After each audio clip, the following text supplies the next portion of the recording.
Nous recevons ce matin pour cette première audition de la journée M. Anton Maria Battasti, responsable des affaires publiques de Facebook France, M. Benoît Tabaka, directeur des relations institutionnelles de Google France, et Mme Audrey Herblinstoup, directrice des affaires publiques de Twitter France. Internet est devenu un canal de communication privilégié de ces groupuscules. Ces organisations s'en saisissent pleinement en exploitant au maximum les possibilités offertes par les réseaux sociaux. M. Mendes France et M. Majoubi, que nous avons auditionnés, nous ont bien rappelé à quel point ils avaient été innovants dans la propagation de leur discours de haine sur le net. Avec vous, ce matin, nous allons évoquer la responsabilité que les plateformes comme les vôtres détiennent vis-à-vis des contenus haineux, entre la surveillance de ces contenus, les réponses aux signalements des autorités publiques et des internautes, et enfin la coopération sur l'identification des auteurs. Nous allons de ce fait revenir avec vous sur les difficultés que vous pouvez rencontrer dans cette action et les marges de progression pour avancer collectivement, autorités publiques, fournisseurs d'accès et hébergeurs, conformément aux dispositions du 3e alinéa du 2 de l'article 6 de l'ordonnance 58-1100 du 17 novembre 1958 relative au fonctionnement des assemblées parlementaires, qui prévoit qu'à l'exception des mineurs de 16 ans, toute personne dont une commission d'enquête a jugé l'audition utile est entendue sous serment. Je vais vous demander à chacun de prêter le serment de dire toute la vérité, rien que la vérité. Veuillez, s'il vous plaît, lever la main droite et dire « Je le jure ». Je le jure. Je le jure. Je le jure. Je vous remercie. Afin de démarrer, je vais vous laisser la possibilité, si vous le souhaitez, de démarrer par un petit propos introductif de 5 minutes chacun, et après on vous posera les questions. Je vous remercie et je vous laisse la parole. Madame Herblinstoup, s'il vous plaît. Madame la Présidente, Monsieur le rapporteur, Mesdames, Messieurs les députés, Mesdames, Messieurs, merci beaucoup de nous accueillir aujourd'hui sur cette question. La mission de Twitter, vous le savez, elle est de servir la conversation publique. Cela signifie que nous sommes guidés par un principe essentiel, celui de nous assurer que toutes les voix peuvent être entendues. Dire cela, c'est s'assurer que notre plateforme garantisse à chacun qu'il puisse se sentir en sécurité pour participer à cette conversation. Et qu'il ne soit donc pas réduit au silence par des voix qui visent à promouvoir la violence ou les comportements haineux. Notre priorité est donc d'améliorer l'ouverture, la civilité et la sérénité de cette conversation et donc de promouvoir un environnement qui soit propice au débat démocratique. Donc de fait, les groupes extrémistes violents, parce qu'ils se livrent à la violence et en font la promotion, viennent nuire à cet objectif. C'est pourquoi nous avons mis en place une politique très ferme et claire concernant ces groupes extrémistes violents. Dès lors que des groupes identifiés se livrent ou incitent à la violence sur notre plateforme, mais aussi hors ligne, ils n'ont pas leur place sur Twitter. Nous savons les dangereuses conséquences hors ligne que peuvent avoir ces groupes, et donc notamment sur la sécurité des personnes. Et c'est avec cela en tête que nous interdisons donc les groupes extrémistes violents et les individus qui s'en revendiquent de notre service. Nous définissons ces groupes comme ceux qui sont identifiés, qui utilisent la violence pour promouvoir leur cause, qu'elle soit politique, religieuse ou sociale. Ils doivent répondre à des critères cumulatifs. Ces critères sont le fait qu'ils s'identifient eux-mêmes comme des groupes extrémistes dans leurs objectifs, leurs publications ou encore leurs actions. Le fait qu'ils utilisent ou ont utilisé la violence pour faire avancer leur cause. Quand je dis utiliser la violence, c'est aussi promouvoir les actions violentes. Et le fait qu'ils ciblent des civils par leurs actes de violence. Plus largement, garantir la sécurité et la sérénité globale de la conversation est la priorité numéro 1 de notre entreprise. Pour y parvenir, nous agissons avec urgence, et j'insiste sur ce point, et avons déjà introduit plus de 70 changements dans nos politiques, nos opérations et nos produits. Je souhaiterais ici vous en détailler rapidement quelques-unes, et puis on pourra échanger après, notamment celles qui ont un impact réel sur les défis auxquels nous avons à faire face en France. Nous avons des règles strictes depuis de nombreuses années en matière de comportement haineux sur Twitter qui interdisent, et je vais les citer, qui interdisent expressément les attaques, les menaces et l'incitation à la violence fondées sur la race, l'origine ethnique, la nationalité, l'orientation sexuelle, le sexe, l'identité sexuelle, l'appartenance religieuse, l'âge, le handicap ou toute maladie grave.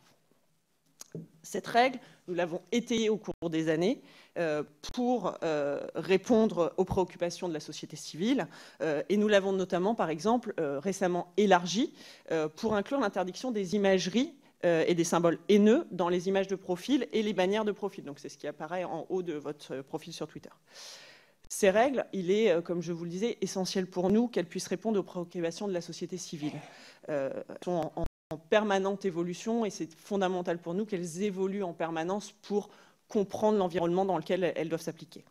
C'est pourquoi nous avons créé en 2016 un Conseil de la sécurité et de la confiance, alors en anglais c'est Trust and Safety Council, qui est constitué d'experts associatifs et de chercheurs et qui échangent régulièrement avec la société civile au sujet des règles que nous souhaitons mettre en place ou des évolutions produits que nous avons envie de lancer.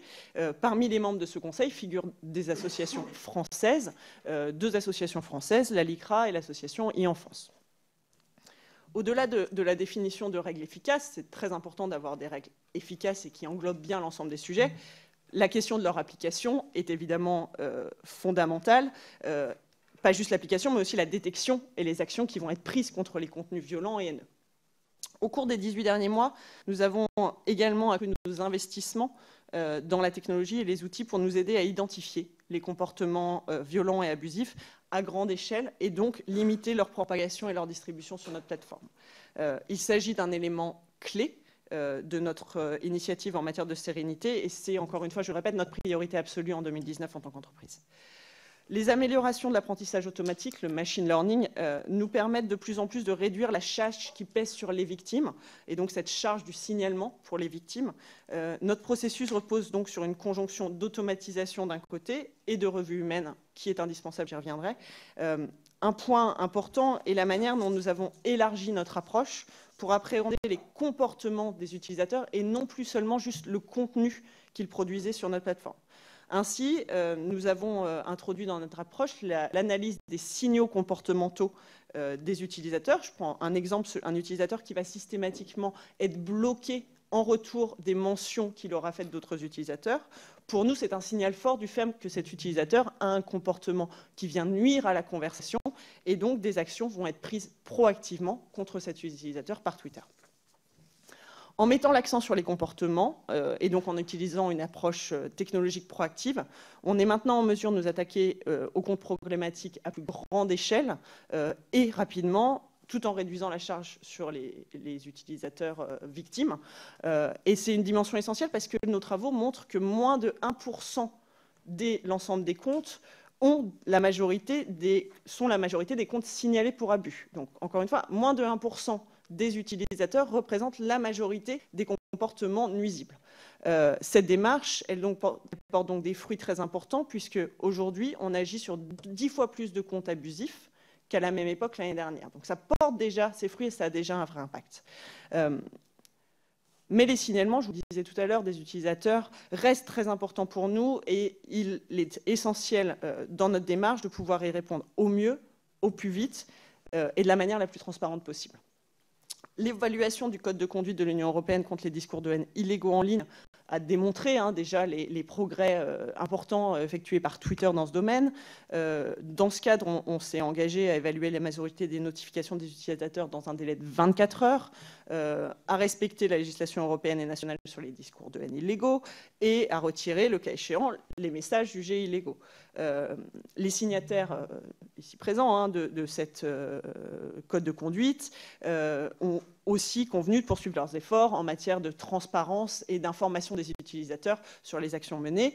La dernière évaluation du code, qui date de février dernier, donc c'est tout récent, souligne d'ailleurs que Twitter a évalué les notifications en moins de 24 heures dans 88,3% des cas. Parmi nos 70 modifications produits, un autre exemple qui a un vrai impact sur la sérénité de la conversation et le bien-être des utilisateurs sur la plateforme, c'est le fait de masquer les contenus signalés. On a noté que quand vous nous signalez un contenu, quand un utilisateur fait la démarche de signaler, c'est qu'il n'a plus envie de voir le contenu. Que ce contenu soit contraire aux règles ou non, soit illégal ou non, il ne veut plus le voir. On a pris évidemment acte de ça et aujourd'hui, il y a une fonctionnalité qui fait que quand vous signalez un contenu à Twitter, ce contenu va vous être masqué et vous pourrez toujours le voir effectivement si vous cliquez sur un petit bouton, mais dans le temps d'examen, mais même après, que ce contenu ait été supprimé ou non, il sera masqué à l'utilisateur qui l'a signalé. Enfin, Sur ce point, nous avons depuis plus de 4 ans en France travaillé sans relâche avec des associations, je pense au CRIF par exemple, avec la société civile, avec les acteurs comme le Défenseur des droits, avec la DILCRA, pour nous améliorer dans ce domaine et surtout nous appuyer sur leur expertise. Twitter s'efforce aussi activement de maintenir des relations solides avec les forces de l'ordre françaises, en particulier en ce qui concerne les contenus qui violent la loi française. J'ai été personnellement investi dans la mise en place du protocole d'I-Cazeneuve il y a 4 ans maintenant.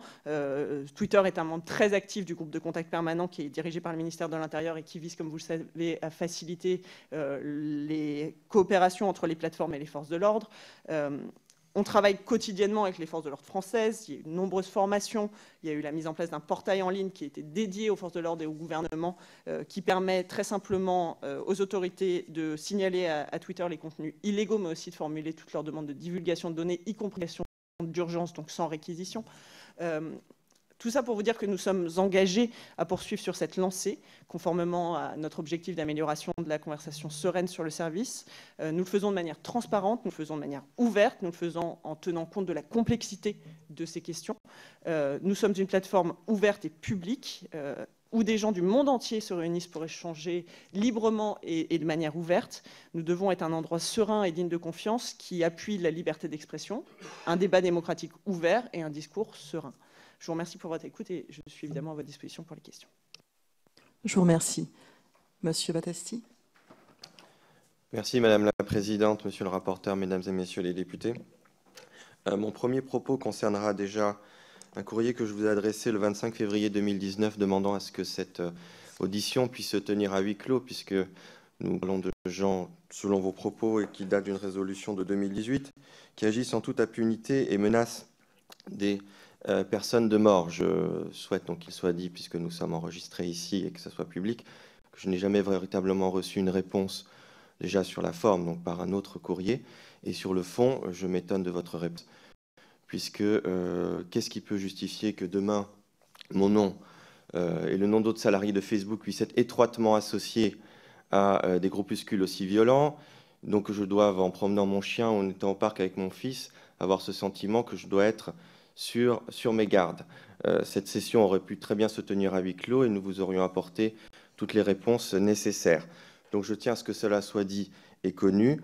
Aujourd'hui, je ne pourrais rien dire qui puisse mettre en danger ma personne, mes proches et les salariés de mon entreprise. Donc je répondrai bien sûr à un certain nombre de questions, mais simplement avec cette réserve que j'espère vous entendrez, que vous comprendrez, puisque je n'ai eu que des échanges avec des personnes tout à fait charmantes et aimables, les administratrices, administrateurs de cette vénérable institution, mais pas avec vous directement. Donc, puisque l'occasion m'en est donnée, je voulais vous le dire et vous dire à quel point j'étais profondément en désaccord et même choqué par cette attitude. Alors, juste pour quand même vous répondre avant que vous puissiez continuer, on a toutes les décisions que nous prenons, nous les prenons avec monsieur le rapporteur ensemble. Voilà, donc les courriers que vous avez reçus des services étaient des courriers pris en concertation avec moi-même et monsieur le rapporteur. Je comprends que vous puissiez être inquiet pour vous-même, mais là, évidemment, on ne vous demande pas de révéler des choses qui peuvent mettre en danger des gens. Je suis, sachez-le, moi-même menacée de mort depuis plusieurs années par certaines de ces personnes, et je suis loin d'être la seule. Donc je ne minimise pas les risques. Mais vous êtes ici voilà, pour une analyse un petit peu pour nous aider à avancer et nous pensons d'abord que ce que vous nous direz ne pourra pas vous mettre en danger. On ne vous demande pas de nom, de gens, ni rien du tout de ce style-là. Voilà. Mais il faut aussi qu'il y ait quand même publiquement un échange pour que les gens puissent prendre conscience aussi de la situation, de ce qui se passe. Et si vous-même vous êtes inquiet personnellement, c'est peut-être aussi parce qu'il y a une prolifération de ces actes, de ces idées, et qu'il faut qu'ensemble, nous puissions lutter efficacement contre. Et pour ça, il faut aussi que certaines choses soient publiques. Voilà, je vous remercie. Vous pouvez faire votre propos introductif. Je vous remercie. Bien. Facebook est un service qui comporte presque 3 milliards d'utilisateurs dans le monde, à peu près 35 millions de personnes en France.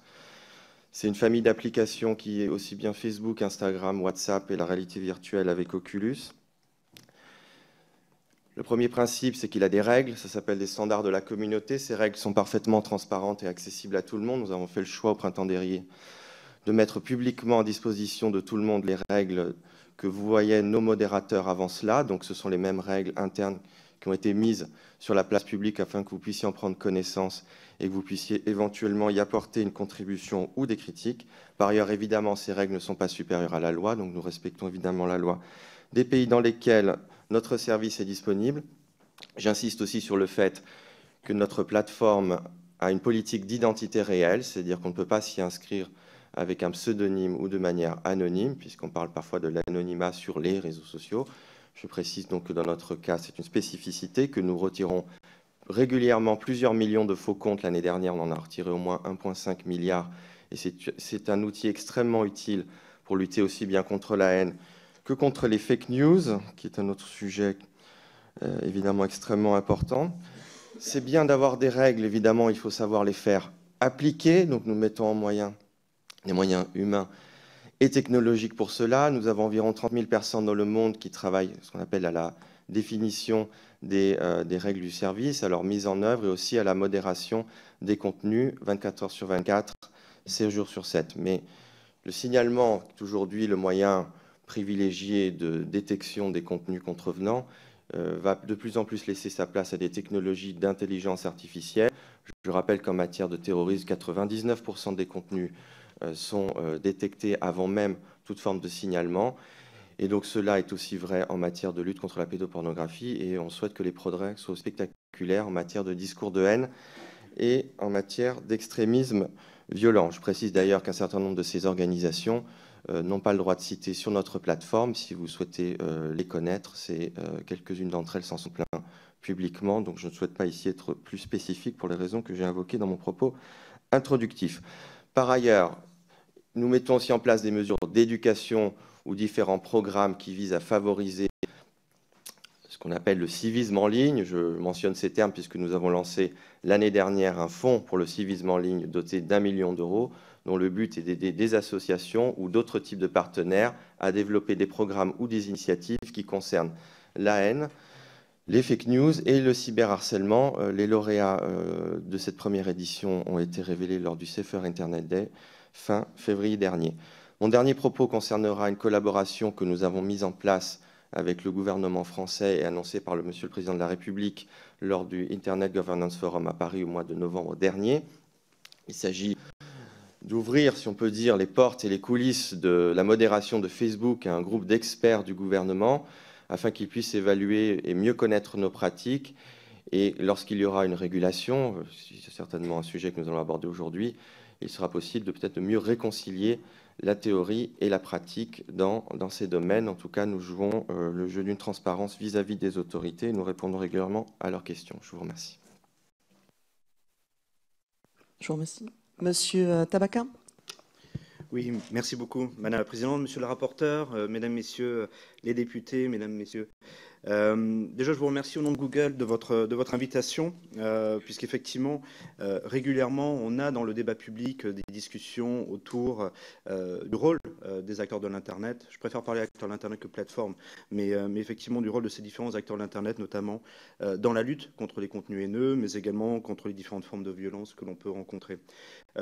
Depuis côté Google, ça fait déjà maintenant de très nombreuses années qu'on travaille assez étroitement avec les autorités françaises, principalement le ministère de l'Intérieur, mais également d'autres services des autorités, mais également un des exemples qui a été déjà mentionné par Audrey Wanton, la délégation interministérielle à la lutte contre le racisme et l'antisémitisme sur l'ensemble de ces questions.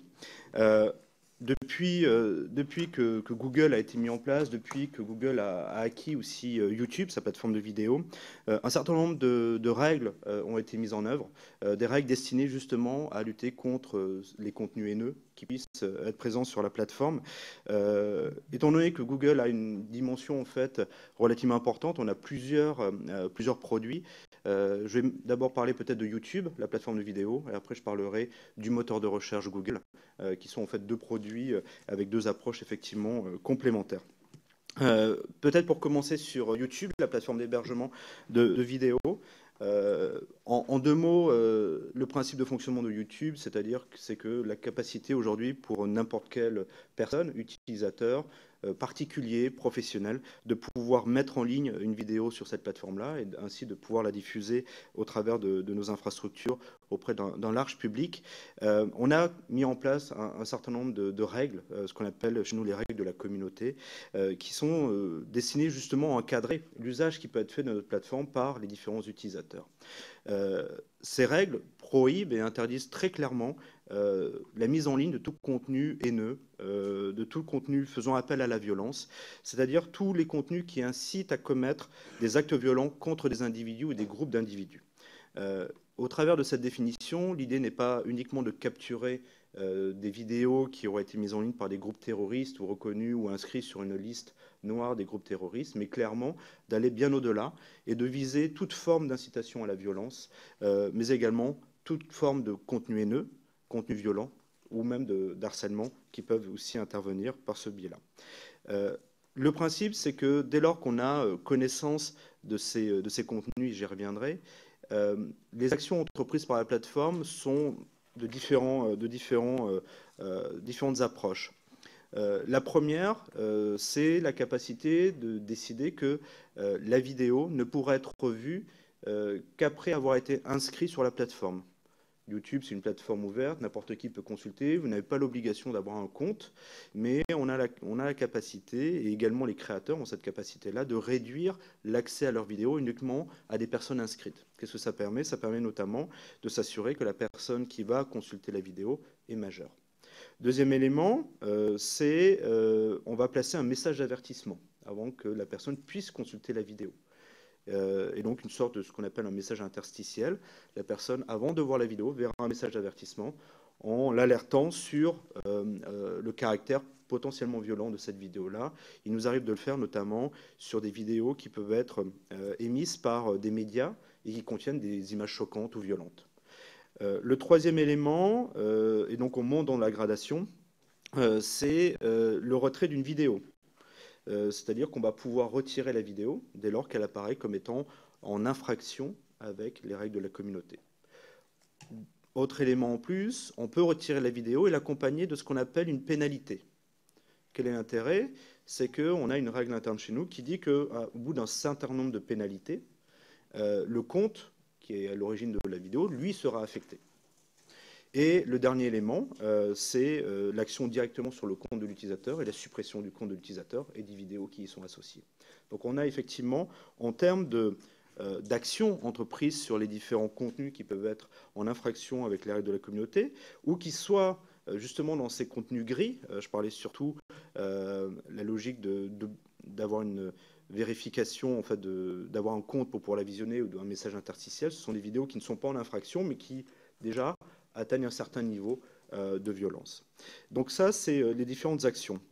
Comment, en fait, ces contenus, et quelles sont aujourd'hui un peu les techniques qu'on utilise pour, détecter les contenus, effectivement, et procéder à leur suppression éventuelle.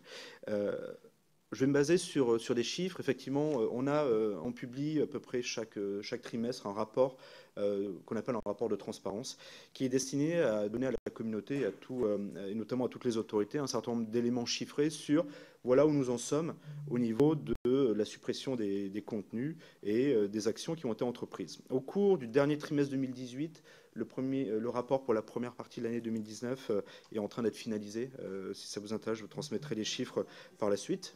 Mais pour vous donner un peu un ordre d'idée déjà sur la période octobre-décembre 2018, on a supprimé globalement, c'est-à-dire au niveau mondial, 8,7 millions de vidéos sur YouTube qui portaient atteinte à une règle de la communauté. Ce n'est pas uniquement des questions liées à la haine, hein, ça peut être également des questions de spam, donc tout ce qui est pratique commerciale frauduleuse, mais ça peut être des questions aussi de nudité. Donc globalement, on a retiré 8,7 millions de vidéos, on a retiré 261 millions de commentaires pour les mêmes raisons, et on a bloqué 2,3 millions de chaînes. Donc ça, c'est au niveau global. Si on essaie de se restreindre à la question qui vous intéresse aujourd'hui, donc les questions plutôt on va dire de lutte contre la haine ou de violence, on a sur ces 8,7 millions de vidéos, 50 000 ont été supprimés parce qu'elles portaient atteinte à la règle interdisant l'incitation à la haine et l'extrémisme violent, et 19 000 parce qu'elles portaient atteinte à la règle interdisant les contenus offensants ou haineux. Donc ça vous permet déjà de vous donner un peu un ordre d'idée. Comme je vous disais, ce sont des chiffres mondiaux. Je ferai en sorte en fait, de pouvoir vous communiquer par la suite des chiffres qui sont relatifs spécifiquement à la France. Je vous remercie. Un élément aussi, on parlait de machine learning et en fait, d'outils techniques. Sur les 8,7 millions de vidéos, 70% ont été ramenés vers nos modérateurs par des outils techniques. C'est-à-dire que 70% de ces 8,7 millions qui ont été supprimés, c'est d'abord en fait des outils, des interfaces, on va dire automatisées, qui vont ramener les vidéos vers notre équipe de modérateurs. Équipe de modérateurs, aujourd'hui, on est à peu près à 10 000 personnes dans la structure Google qui travaillons d'une manière ou d'une autre à la modération de ces contenus. En plus des outils effectivement techniques qui vont permettre pour nous de pouvoir identifier des contenus potentiellement en violation avec nos règlements de la communauté. On a également un programme qu'on a appelé chez nous Trusted Flaggers. Trusted Flaggers, c'est un travail que l'on a essayé de mettre en place voici, je pense maintenant une dizaine d'années, qui est destiné à pouvoir travailler étroitement avec les personnes qui ont la connaissance des problématiques. C'est-à-dire que notamment lorsqu'il s'agit de contenu haineux, quand il s'agit de contenu violent et autres, vous le savez, les réglementations dans les différents pays ne sont pas les mêmes. L'approche, l'interprétation aussi des contenus et selon les questions culturelles ne sont pas forcément les mêmes. Et donc on a besoin, nous, d'avoir cette connaissance du terrain que, par nature, on n'est pas forcément capable d'appréhender en tant qu'entreprise présente dans plus j'allais dire, de 150 pays.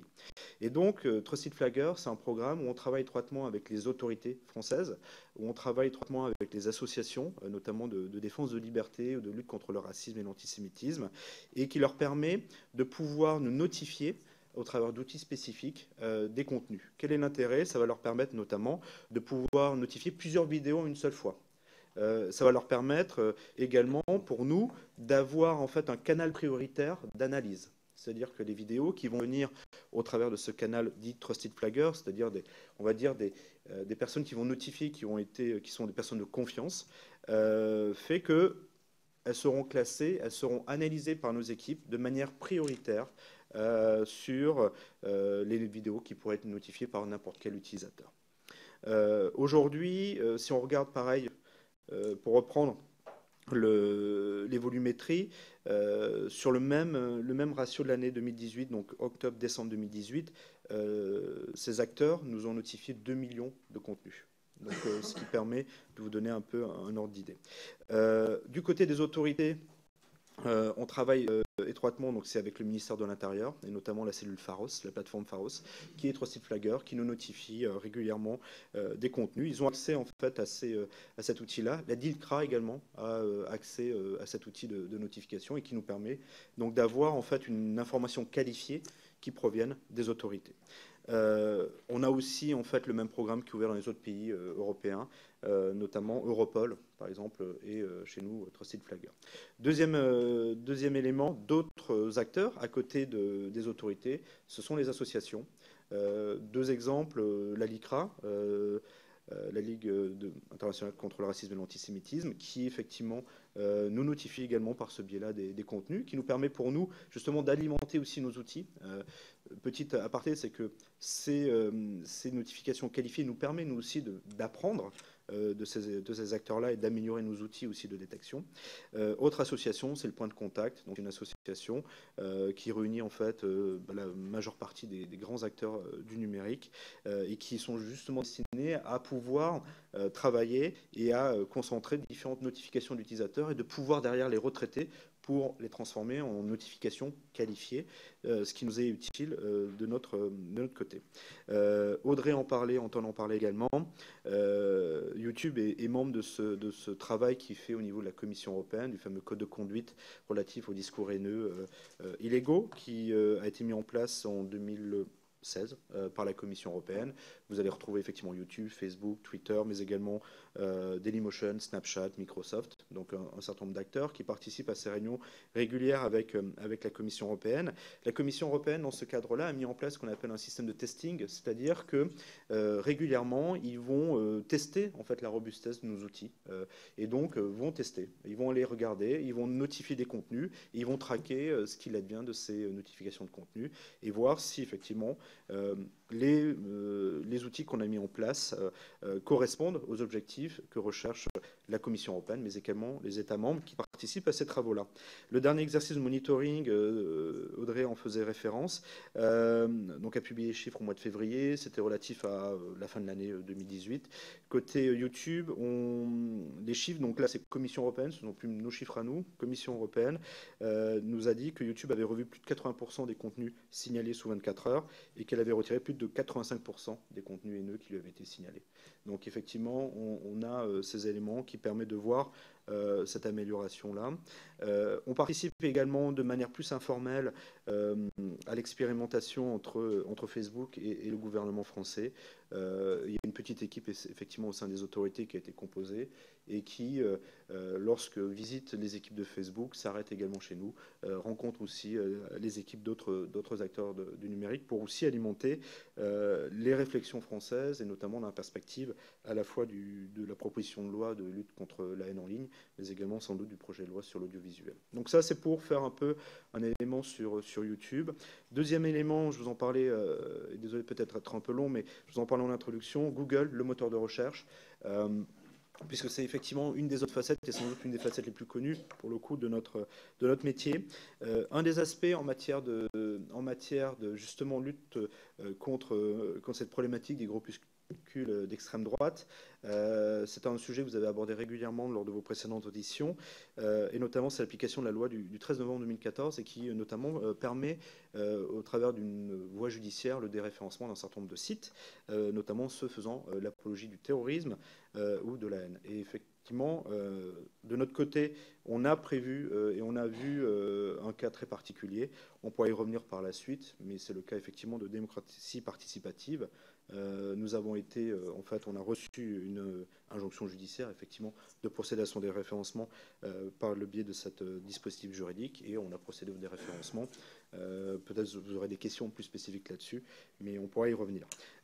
Et deux derniers éléments, comme le rappelait aussi Audrey, on participe à ce groupe de travail qui avait été mis en place par le ministre de l'Intérieur Cazeneuve, qui a été mis en place juste après les attentats de 2015, qui était véritablement de pouvoir avoir un lieu, et c'est un des points sur lesquels je voudrais vraiment insister, un lieu de discussion avec les autorités. C'est-à-dire que, notamment quand il s'agit de lutter contre les contenus haineux, les contenus terroristes, vous avez un certain nombre d'interlocuteurs publics qui interviennent dans ces sujets-là, non seulement le ministère de l'Intérieur, mais un certain nombre de services qui peuvent dépendre directement ou indirectement du ministère de l'Intérieur.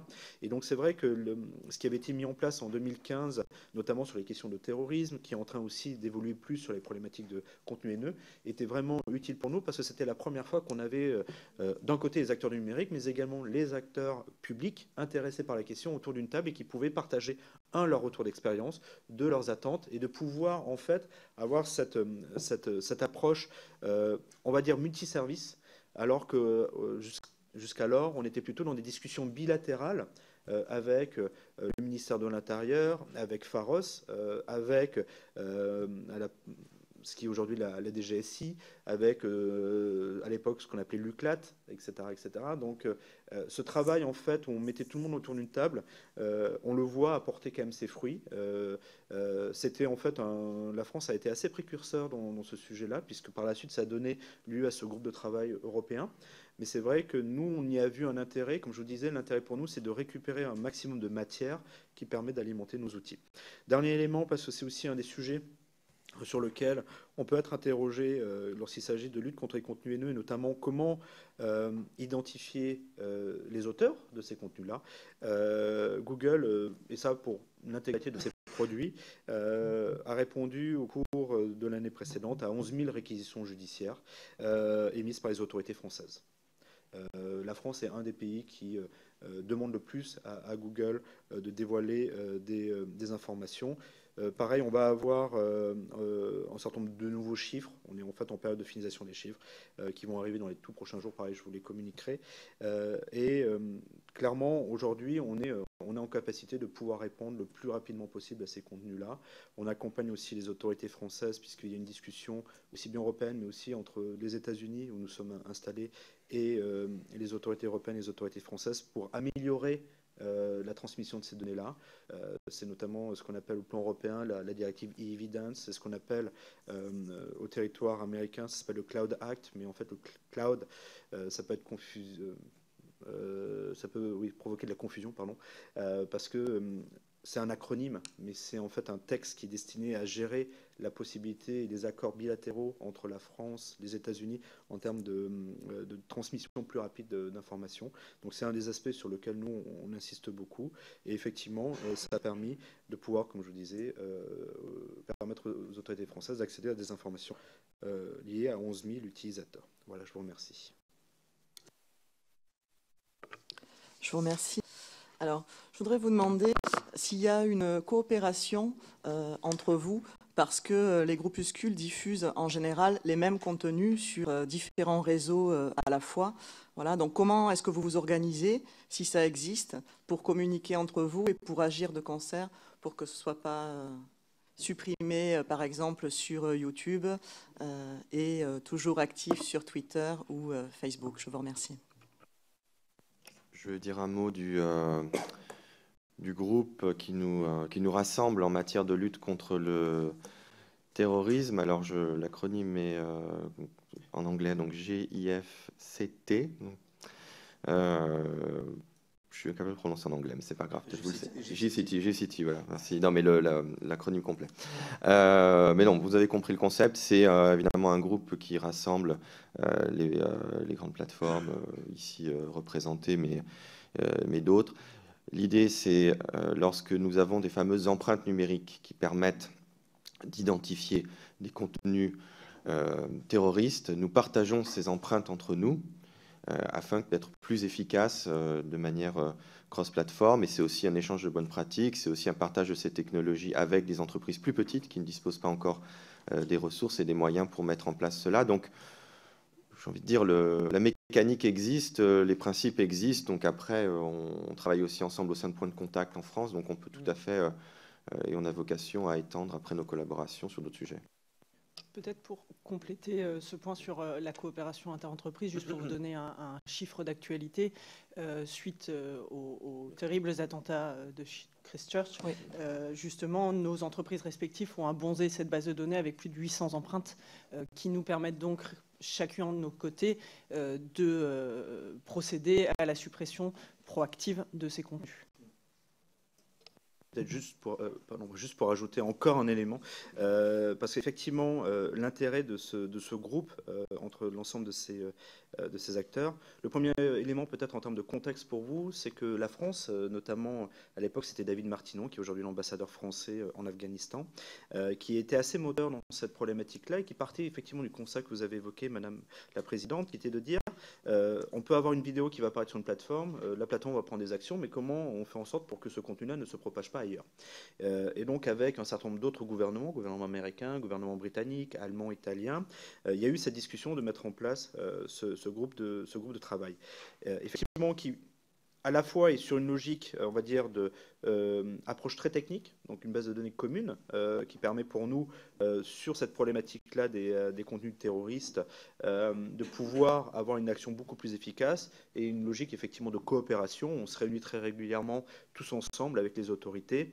Une des prochains rendez-vous aura lieu notamment à Paris dans le cadre du G7, je crois que c'est le 4 ou 5 avril, quelque chose comme ça, où effectivement les discussions aborderont justement cette question de lutte contre les contenus extrémistes sur les plateformes.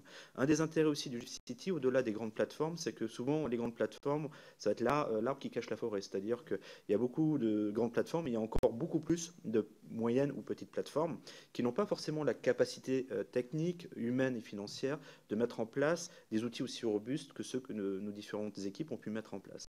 Et donc l'objectif de cette plateforme de GIFCT, c'est de pouvoir aussi permettre à n'importe quelle plateforme de s'interconnecter sur, en gros, notre base de données commune. C'est-à-dire que demain, vous êtes un petit acteur, français, européen ou de n'importe quelle nationalité, vous voulez vous inscrire dans cette démarche-là, vous avez la capacité de pouvoir vous connecter à une base de données déjà existante et alimentée par nous pour justement bénéficier de cet partage d'informations.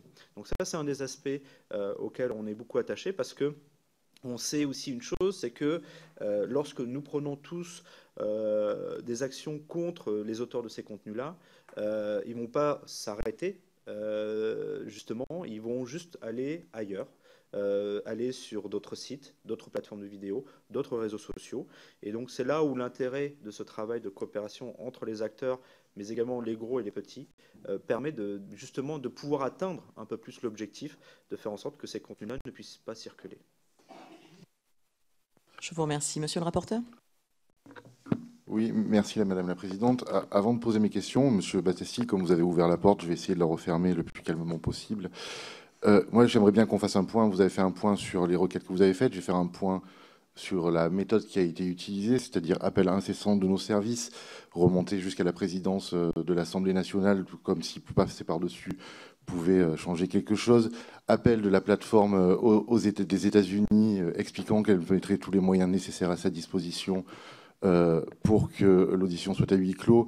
Monsieur Battesti, des personnes qui vous représentez 3 milliards de personnes dans le monde, 35 millions de personnes en France, soit la moitié de la population française.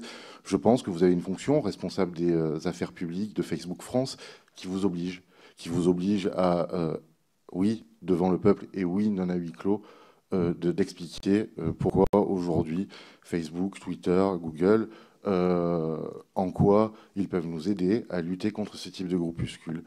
Être menacé, jusqu'à présent, vous ne l'êtes pas. Je n'ai en tout cas eu aucun document allant dans ce sens. Il est bien entendu que si vous aviez reçu des menaces, si cette audition posait problème et nécessitait la protection policière, nous aurions mis cette audition à huis clos. Ceci étant dit, Monsieur Battesti, je rappelle également que votre plateforme, la semaine dernière, a diffusé pendant plus de 17 minutes un massacre à Christchurch en Nouvelle-Zélande, et que c'est justement afin de pouvoir lutter plus efficacement contre ce genre de problématiques que nous avons décidé de mener cette enquête et que ma collègue Avia a décidé de porter une PPL sur la cyberhaine. Voilà. Je voulais que les choses soient... Je vous répondrai, vous pourrez répondre quand j'aurai posé mes questions. Je vous demanderai si vous pouvez faire un bilan sur l'application de la nouvelle législation allemande qui a été renforcée et quel impact ça a eu sur justement les réseaux sociaux et les groupuscules d'extrême droite dans ces pays-là. J'aimerais savoir s'il y a un nombre de signalements minimum pour que vous mettiez en place une procédure de clôture de page. Voilà. Nous sommes allés visiter l'OCLC-TIC, c'est un peu compliqué à dire, et la plateforme Pharos. Et de ces entretiens que nous avons pu avoir avec la direction, un problème est arrivé parce que le directeur que nous avons interrogé nous expliquait que sur certains sujets, comme l'appel à la haine, l'apologie du terrorisme, les images pédopornographiques, il y avait une réactivité très importante de la part de vos plateformes. Par contre, en ce qui concernait les groupuscules d'extrême droite, ça prenait un peu plus de temps et certains des fois, ne traitaient pas les demandes qui étaient faites.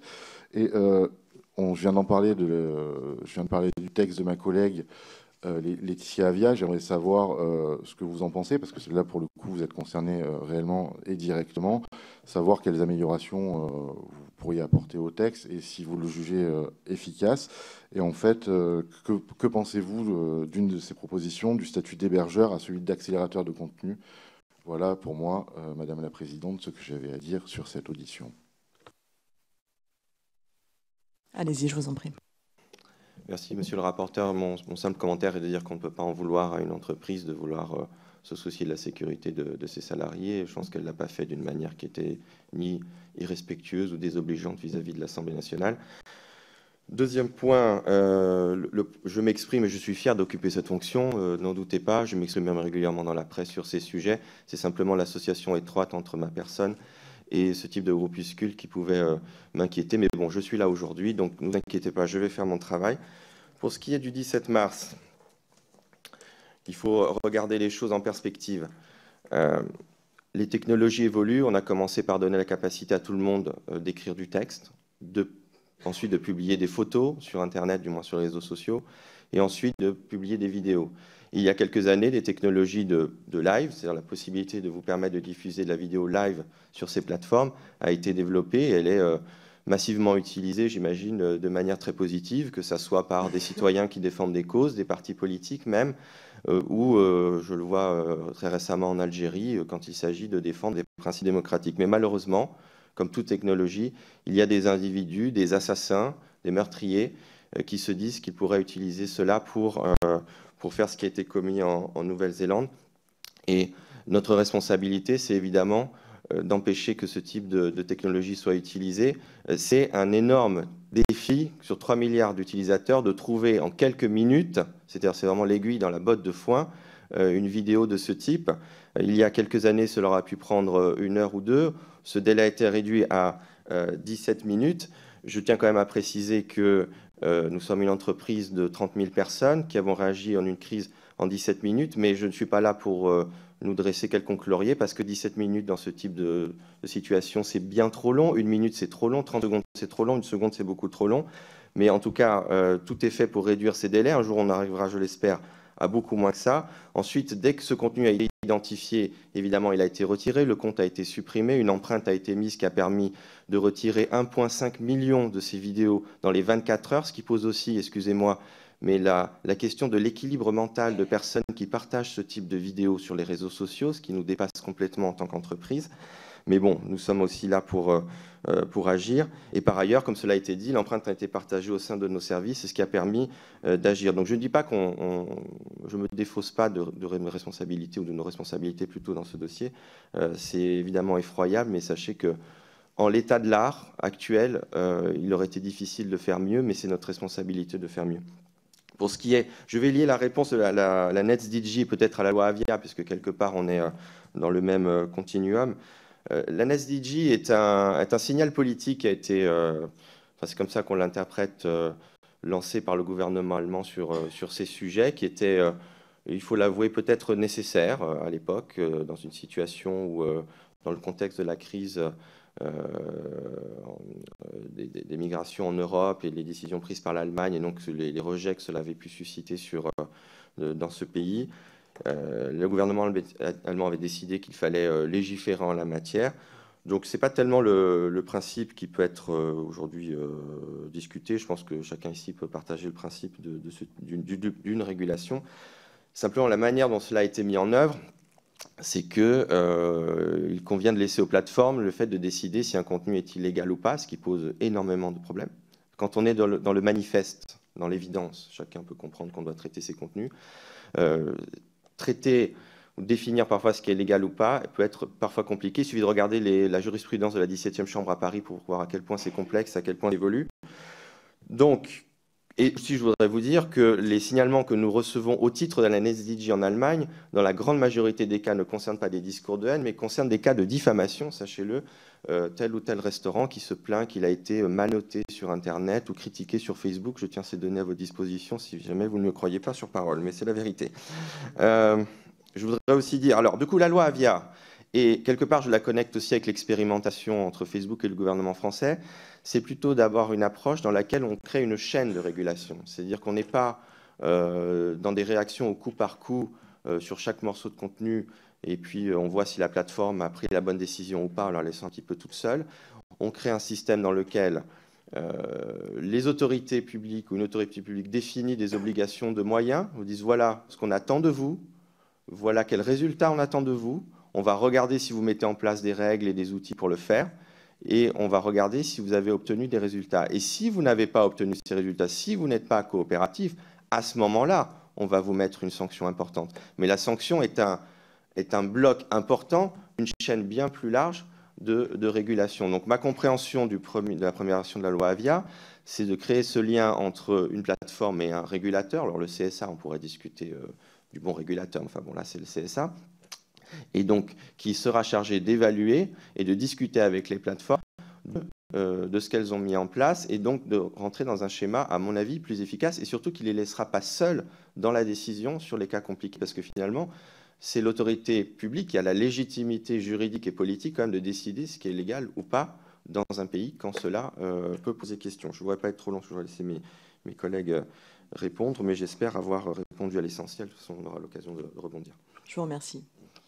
Oui. Je vais essayer de reprendre les points. Peut-être, beaucoup de choses ont déjà été dites effectivement sur la loi allemande. Je pense que, et on partage évidemment un nombre de points, il y a plusieurs aspects importants à avoir en tête, et au-delà du manifestement illicite qui, de fait, est fondamental et qui est une des notions très importantes de la loi Avia à venir, parce que, encore une fois, ça apporte de la sécurité juridique d'abord aux citoyens, il faut quand même le rappeler, puis à tous les acteurs, et il faut que chacun soit évidemment dans son rôle. Nous sommes des entreprises privées, il est important à un moment, quand on parle de censure, qu'elle soit légitime ou pas légitime, on parle de censure. Donc il est important qu'il y ait de la garantie juridique pour justement ne pas mener vers de la censure indue, et c'est peut-être le biais et le risque de cette loi allemande qui a été dénoncée par de nombreux acteurs, notamment je pense à David Kay, qui est donc le rapporteur des Nations Unies pour la liberté d'expression. Voilà, il faut aussi être vigilant aux effets de bord d'une telle législation sur la liberté d'expression. Le second point, vous posiez la question, monsieur le rapporteur, du nombre de signalements minimum. Non, pour autant c'est un indicateur intéressant. La manière dont on fonctionne quand on a les... D'abord, il faut bien avoir en tête la volumétrie. Le nombre de signalements qu'on reçoit est absolument incroyable. C'est plus de 6 millions pour Twitter. Twitter, je le rappelle, c'est 126 millions d'utilisateurs dans le monde journalier. Donc on est sur une masse d'utilisateurs qui n'est pas du tout comparable à celle de mes collègues ici. Mais pour autant, on est sur plus de 6 millions de signalements. Donc d'abord, il y a l'enjeu pour nous de traiter au plus vite et au mieux la volumétrie, et c'est là où effectivement on est obligé d'utiliser des technologies qui nous permettent d'avoir un impact plus grand, plus fort pour effectivement traiter ces volumes, et après amener le signalement le plus urgent et le plus dramatique à être vu par un humain. Et c'est tout l'enjeu, effectivement, pour nous d'investir dans la technologie aujourd'hui. Et donc, j'ai tendance à dire qu'on fonctionne un peu comme une salle d'urgence. Quand vous avez une salle d'urgence, il faut faire le tri entre les gens qui viennent pour un rhume et puis la personne qui vient parce qu'elle s'est gravement blessée la jambe. Pour autant, pour déterminer que cette personne-là a besoin d'une aide la plus rapide, vous êtes obligé d'éliminer les 15-20 personnes qui sont venues pour un rhume. C'est de cette manière-là qu'on fonctionne. Et donc, c'est là où, effectivement, ça ne veut pas dire qu'on ne prend pas en compte un seul signalement, mais effectivement, quand on va avoir une multitude de signalements, c'est un signal. Un autre point sur cet aspect-là, par exemple, sur Twitter, quand vous signalez du contenu, on va vous demander de qualifier votre signalement. C'est-à-dire que vous allez d'abord dire « je signale un contenu haineux », et puis ensuite, on va vous demander si vous signalez pour vous-même, pour quelqu'un d'autre ou pour un groupe de personnes. Quand vous signalez pour vous-même, pour nous, c'est une indication que là, on est effectivement sur un besoin rapide, urgent, puisque vous êtes vous-même la victime. Et donc, c'est comme ça que nos outils vont nous permettre de prioriser. Encore une fois, c'est un travail difficile et la gestion des volumes est fondamentale pour nous pour répondre au plus vite à ce qui est le plus urgent. J'ai une petite anecdote là-dessus, c'est un cas très célèbre chez Twitter. C'est la fameuse 2 grosses communautés sur Twitter qui sont d'un côté les Beliebers, qui sont donc les fans de Justin Bieber, et de l'autre côté les Directioners, qui sont donc les fans de One Direction. Et il y a un cas très célèbre chez Twitter où les fans de One Direction ont demandé massivement à leur communauté de signaler Justin Bieber. Ce pauvre Justin Bieber n'avait rien fait. Pour autant, on s'est retrouvé avec un volume incroyable de signalements qui étaient évidemment non qualifiés et sans effet. Et c'est là où il faut se garder de prendre des mesures qui seraient basées juste sur cette volumétrie des signalements, parce que souvenons-nous que de nombreux utilisateurs signalent parce que juste ça ne les intéresse pas ou ils ne sont pas d'accord avec le propos qui a été émis.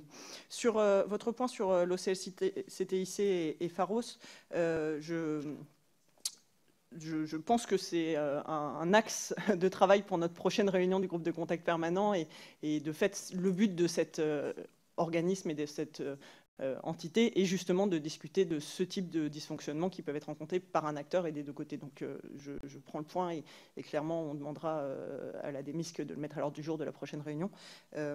Enfin, pour finir sur la loi Avia, la notion d'accélérateur de contenu, finalement, je pense qu'à partir du moment où on continue de garder une distinction qui permet de mettre en avant le fait que nos plateformes sont des points d'expression d'utilisateurs, et donc ce qu'on appelle les UGC, les User Generated Content, nous ne sommes pas, nous, créateurs de contenu.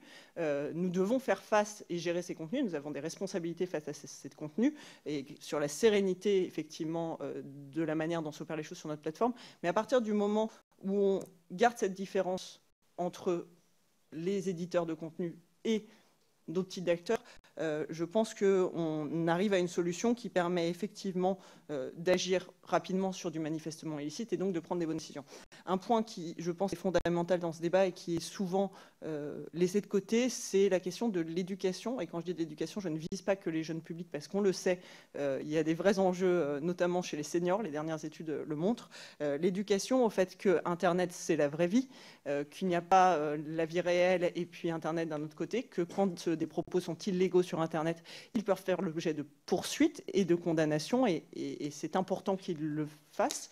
Et puis aussi tout ce travail qui peut être mené sur les bonnes pratiques en ligne, à la fois sur utiliser les bons outils, mais aussi en permanence éduquer autour de nous, à dire aux gens, est-ce que vous diriez ça au milieu de la place de la République un samedi après-midi ? Non, alors peut-être ne le dites pas sur une plateforme ouverte et publique qui va vous permettre de toucher le monde entier. Et donc, je pense qu'il faut effectivement joindre à cette question de régulation la question de l'éducation et de prioriser l'éducation de tous les publics aux bons usages d'Internet. Donc plusieurs éléments peut-être. En termes de volumétrie sur la notification et notamment notification sur YouTube de vidéos. La volumétrie, le chiffre pour nous clé, c'est 250 000 notifications, mais c'est un nombre journalier. C'est-à-dire que si on regarde un peu de manière annuelle, on est à plus de 90 millions de signalements sur la plateforme YouTube. Donc ça représente effectivement un nombre assez important. Et Anton et Audrey le disaient au préalable, il y a aussi au milieu de ces notifications, des notifications légitimes, mais aussi effectivement des abus qu'ils peuvent avoir ou des gens qui ne sont juste pas d'accord parce que tel ou tel contenu ne représente pas leur opinion ou leur position du moment. Peut-être un premier mot sur la loi allemande, et après je reviendrai sur effectivement la proposition de loi de la députée Laetitia Avia. Sur la loi allemande, décidément, je vais vous abreuver de trop de chiffres peut-être, mais on vous enverra également, parce que également sur la loi allemande, on a un rapport complet qui vous donne un peu un élément chiffré sur les 6 mois de l'année 2018, puisque ce sont des rapports semestriels. On a reçu pour l'Allemagne 250 000 notifications sur les 6 mois sur la plateforme YouTube, sur la base de la loi. Sur ces 250 000 notifications, 80% n'étaient pas légitimes. C'est-à-dire qu'on a à la fin procédé environ à la suppression exactement de 56 000 contenus. En sachant que sur ces 56 000 contenus, 2 tiers avaient été notifiés par des utilisateurs, 1 tiers avait été notifié par une des agences, parce que si vous êtes familier avec la loi allemande, un des aspects qui a été mis en place en Allemagne, c'est d'avoir une structure qui puisse aussi être en charge de justement gérer et qualifier un certain nombre de signalements et être à l'origine de ces signalements. Sur en fait cette volumétrie, sur ces 56 000 retraits, environ 20 000 étaient relatifs à des questions de haine, 11 000 relatifs à des questions de diffamation et 5 000 relatifs à des questions d'atteinte à la vie privée. Donc en fait, le périmètre de la loi allemande est plus large que le périmètre aujourd'hui envisagé par la proposition de loi de Laetitia Avia. On a eu l'occasion d'avoir recours à de nombreuses reprises, nous, à des conseils juridiques extérieurs, à des avocats, pour nous aider aussi à apporter une appréciation juridique sur les contenus qui nous avaient été notifiés, puisqu'à un moment, nous avions en fait des personnes, notamment utilisateurs, qui venaient en notifiant un contenu et on devait effectivement agir. Ce qui explique aussi que le délai de 24 heures qui est prévu dans le texte a pu fonctionner en grande partie. Et encore, le défi pour nous était de pouvoir très rapidement éliminer en fait ces notifications qui n'étaient pas justifiées, mais on a quand même eu 2000 contenus qui ont été retirés après 24 heures. Parce qu'il y avait un débat juridique, parce qu'aussi, à cause de la masse de contenus qui sont arrivés et qu'on était tenu de revoir, en fait, des contenus légitimes qui auraient dû, enfin, contenus qui légitimement devaient être retirés, en fait, passer, on va dire, dans le moyen, le bas de la pile en termes de revue. Donc ça, c'est le premier élément sur un peu le premier bilan qu'on tire de la loi allemande. En résumé, beaucoup de notifications, mais aussi beaucoup de notifications non justifiées, mais également ce qui nous a beaucoup aidé, pour rien vous cacher, dans cette loi allemande, et vous le verrez dans les chiffres plus détaillés que je vous communiquerai par la suite, c'est que au travers de la notification qualifiée via justement ces autorités allemandes, on a pu, déjà s'assurer que la majeure partie des contenus les plus haineux et qui étaient justement déjà qualifiés juridiquement étaient traités en priorité, et donc qui permettait justement pour nous d'aller beaucoup plus rapidement. Sur la proposition de loi de Laetitia Avia, on a participé tous aux travaux préparatoires, aux rapports préparatoires au projet de loi. On a eu énormément d'échanges avec les autorités, avec les différents ministères impliqués dans cette préparation. De manière générale, on est tous alignés sur l'objectif à atteindre. Et je pense que là-dessus, il n'y a pas de débat. Un des points qui nous semble très important dans ce texte, c'est le principe de coopération. Comme on le disait, le groupe de contact qu'on a mis en place avec le ministère de l'Intérieur a porté ses fruits. Il a été très focalisé sur les questions de terrorisme et effectivement avoir la capacité de pouvoir étendre ce travail-là à la question de haine, pour nous, est assez important. L'expertise des associations et trouver une manière de mettre ensemble acteurs publics, acteurs de l'Internet et les associations dans une structure qui nous permet justement de qualifier le contenu, d'avoir en fait des notifications qui soient de meilleure qualité, pour nous est aujourd'hui l'un des points essentiels de ce texte, et notamment le rôle de l'autorité qui sera désignée et qui potentiellement serait le Conseil supérieur de l'audiovisuel, en fait, est pour nous central. Le délai de retrait en 24 heures, comme je vous disais, c'est pas en fait une logique. Comment dire ? Le délai de 24 heures ne peut pas être tenu dans tous les cas, parce qu'il y a des notifications qui peuvent venir de différents acteurs. Il peut y avoir des notifications qualifiées qui ne viennent pas par les bons niveaux, etc., etc. Donc il y aura en fait tout un travail à faire d'essayer de voir si ce délai de 24 heures, c'est un peu comme dans la loi allemande, un objectif, on va dire une obligation, entre guillemets, de moyens renforcés, ou si c'est un objectif très fort. Et dans ce cas-là, se dire comment on s'assure que justement les contenus illégaux peuvent être traités dans ces délais de 24 heures au regard de la masse des notifications qu'on est capable d'avoir. Et donc c'est tout le débat, ce que disait aussi Audrey, sur comment on peut, au regard de ce volume-là, prioriser ces contenus. Sur un des éléments peut-être que je pointerai du doigt au travers de la loi, et notamment ce que vous disiez, monsieur le rapporteur, sur la qualification d'accélérateur de contenu. On comprend l'idée en fait derrière le texte, mais ça veut dire que vont passer dans la maille finalement du filet toutes les plateformes qui n'atteindront pas un certain seuil. Aujourd'hui, le seuil il sera déterminé par décret. On connaît déjà cette question-là, par exemple, sur la mise en œuvre de la loi sur la lutte contre la désinformation, qui a fixé un seuil et qui, effectivement, vise un certain nombre de plateformes, mais c'est-à-dire que toutes les plateformes qui ne sont pas sous ce seuil-là ne sont pas astreintes aux différentes obligations. Et donc, comme je vous le disais, c'est que un de nos travaux, c'est de faire en sorte que ces contenus haineux disparaissent de nos plateformes, mais pour autant, ils ne vont pas disparaître d'Internet. Donc, c'est-à-dire qu'ils vont se retrouver sur d'autres plateformes qui, naturellement, resteront sous les seuils d'utilisateurs tels que, puisque je crois que c'était 2 millions d'euros qui étaient envisagés dans une interview. Et effectivement, une plateforme vidéo, même dans un autre pays de l'Union européenne, n'atteindra peut-être pas ce seuil-là sur le territoire français. Et c'est peut-être là que les groupuscules viendront publier leur contenu. Et on le voit d'ores et déjà, c'est ce qui arrive. Donc en fait, la question de cet accélérateur de contenu, on comprend la logique de dire que ce qui est recherché par la loi, c'est de faire en sorte que les contenus puissent disparaître le plus rapidement possible. Mais à un moment, il faut juste avoir en fait un peu ce réalisme qui est de dire si on les fait disparaître d'un certain nombre de plateformes, ils ne disparaîtront pas complètement. Dernier point peut-être sur effectivement l'OCLCTIC Pharos. Nous, on a des très bonnes coopérations avec eux.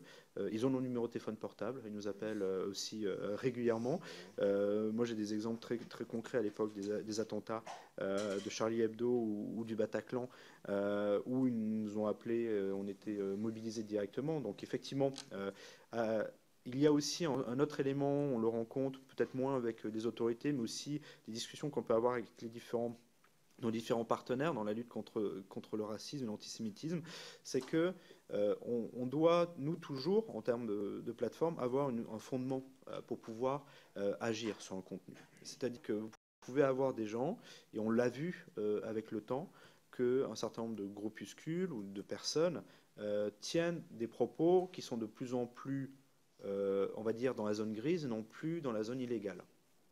Et donc, c'est là où la problématique se pose, de se dire comment ces contenus peuvent être appréhendés, en sachant qu'il n'y a pas forcément de contenu illégal ou qui viendrait en violation de nos règles. Et c'est là où toute la discussion qu'on a aussi avec les autorités et aussi les associations, c'est de nous aider justement à qualifier, à identifier dans une vidéo, à identifier dans un contenu, quelle que soit sa nature, le propos, le morceau qui fait que ce morceau-là tombe sous le coup de la loi et permet pour nous d'avoir un fondement fort pour pouvoir agir contre ce contenu-là.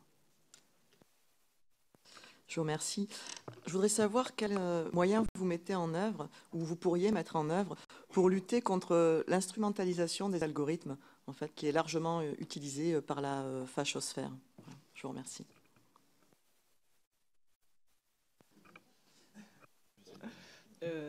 Rapidement, c'est l'instrumentalisation de notre plateforme et la manipulation globale de notre plateforme, quel que soit le but poursuivi, parce que ça peut être le cas effectivement dans ce que vous mentionnez, et c'est aussi une problématique majeure dans la lutte contre les fausses informations. Et d'ailleurs, je pense que les deux sujets sont intimement connectés.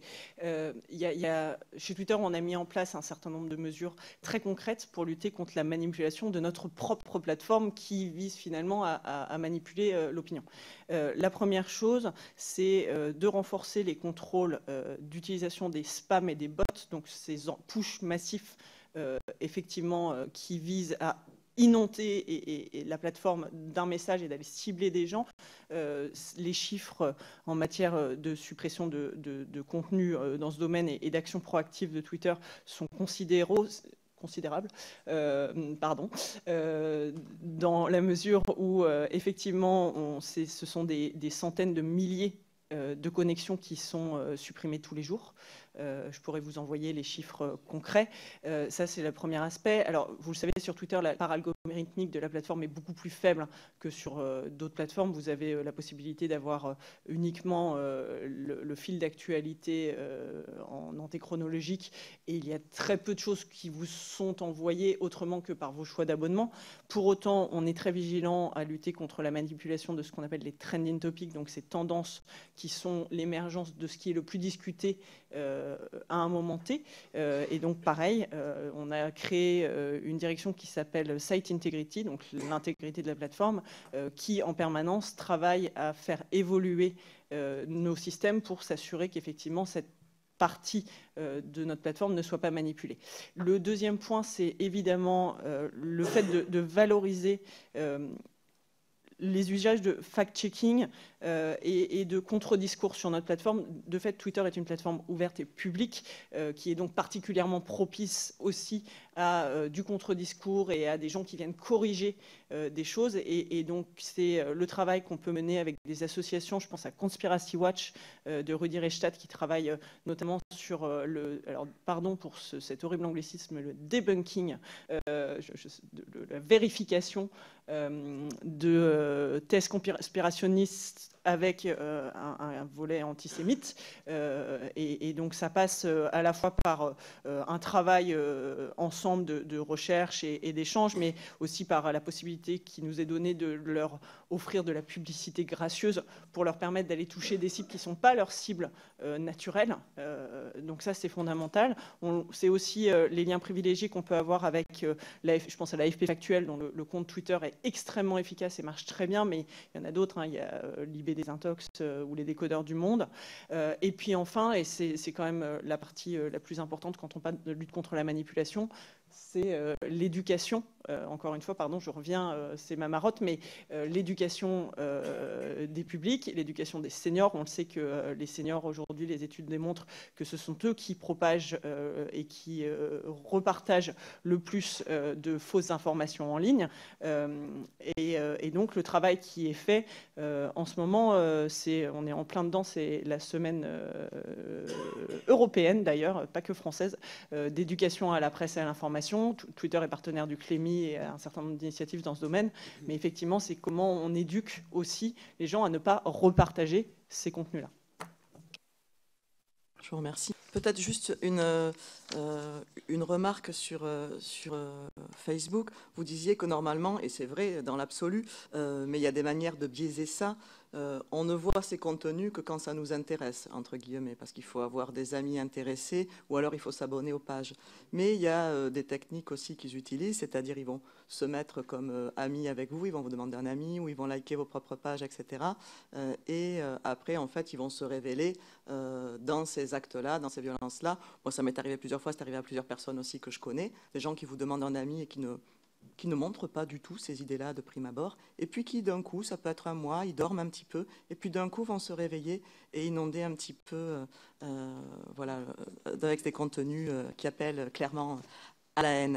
Et puis je voudrais vous demander comment vous assurez le suivi, en fait, une fois que vous avez fermé, par exemple, une page Facebook ou un compte Twitter ou un compte YouTube, parce qu'on constate, par exemple, qu'il y a des groupuscules qui ont été, dont vous aviez fermé la page récemment, je pense notamment à Facebook, je pense à la Ligue du Midi, qui ont annoncé hier en fanfaronnant qu'ils venaient de rouvrir la page. Donc je voulais savoir, est-ce que vous avez les moyens de suivre ça, voilà, et comment ça se passe, en fait. Je vous remercie. Vous pouvez juste rappeler le nom, excusez-moi, j'ai mal entendu. La Ligue du Midi. D'accord. Donc il doit être sur la liste des groupuscules violents qui ne sont pas autorisés. Alors, je le dis, c'est une combinaison de moyens humains et technologiques. Très clairement, si ces personnes sont revenues et qu'elles sont, alors je ne peux pas le vérifier en l'état là, au moment où je vous parle, mais non autorisées sur le service, eh bien... un signalement devrait régler ce problème assez rapidement. En tout cas, il faut être conscient qu'il peut y avoir des technologies qui permettent, on va dire, de blacklister ou d'empêcher des retours. Ça se fait beaucoup sur les faux comptes d'ailleurs, parce que c'est souvent comme ça que ça permet de juguler ce type de problème. Mais je ne cache pas qu'il faut parfois intervenir a posteriori. On le fait nous-mêmes, et je tiens aussi à saluer le travail de la LICRA et d'autres sur d'autres types de personnes comme Alain Soral, etc., qui ont fait l'objet d'une vigilance particulière par cette association et qui, travaillant avec nous aussi, permettent de... Voilà. Rassurez-vous, je ne leur sous-traite pas quoi que ce soit. Je dis juste qu'on est en réseau, donc on a ce que nous on fait, mais ce qu'on fait aussi avec d'autres. Et aujourd'hui, tant que là, je préfère mettre vos attentes au bon niveau pour ce qui concerne de la technologie. Ça apporte des réponses, mais les moyens humains restent importants. Donc, on agit en amont le plus possible, mais parfois, je ne vous cache pas qu'il faut agir a posteriori, et notamment si ces personnes ne cachent pas, elles sont encore plus faciles à identifier en tout cas. Je vous en prie. Oui. Rapidement, pour Twitter, effectivement, on utilise également, comme je vous l'indiquais en propos liminaire, une combinaison d'approches technologiques et humaine sur la question effectivement et du terrorisme et des groupes extrémistes violents. On utilise des outils propriétaires de détection et de ce qu'on appelle de surfaçage des contenus pour après prendre des décisions. Effectivement, empêcher la recréation de comptes est un enjeu extrêmement important, tant sur le plan du terrorisme que sur le plan des groupes extrémistes violents. Nos outils nous permettent effectivement d'analyser et de détecter au mieux la recréation de comptes. Sur le terrorisme, pour vous donner un chiffre, plus de 91% des contenus sont détectés proactivement par Twitter, dont la très grande majorité avant même le premier tweet. Donc on est capable d'identifier que ce sont effectivement bien les mêmes comptes. Pour autant, c'est toujours extrêmement complexe dans la mesure où, de fait, on sait tous qu'un groupe très organisé qui souhaite revenir va potentiellement utiliser des VPN, va potentiellement s'organiser justement pour passer à travers les mailles du filet, mais dès lors que soit on les a identifiés, soit ils nous ont été signalés, si on est dans de la recréation de compte qui a suivi une suspension définitive, de fait, ils doivent être fermés. Monsieur Tabaka ? J'allais dire un peu comme mes camarades, parce qu'effectivement, on a tous des structures qui fonctionnent un peu de la même manière sur le plan technique. Hein. L'idée, c'est d'essayer d'identifier et de capturer sur un certain nombre de comptes et d'utilisateurs qui ont fait l'objet, comme je vous disais, nous, on a un certain nombre de procédures qui permettent d'aller jusqu'à la suppression du compte, et donc à partir de là, de pouvoir capturer des éléments techniques qui permettront pour nous d'alimenter nos mécanismes. Comme ce sont principalement des éléments techniques, pareil, il peut y avoir des techniques qui permettent de détourner ses propres éléments techniques.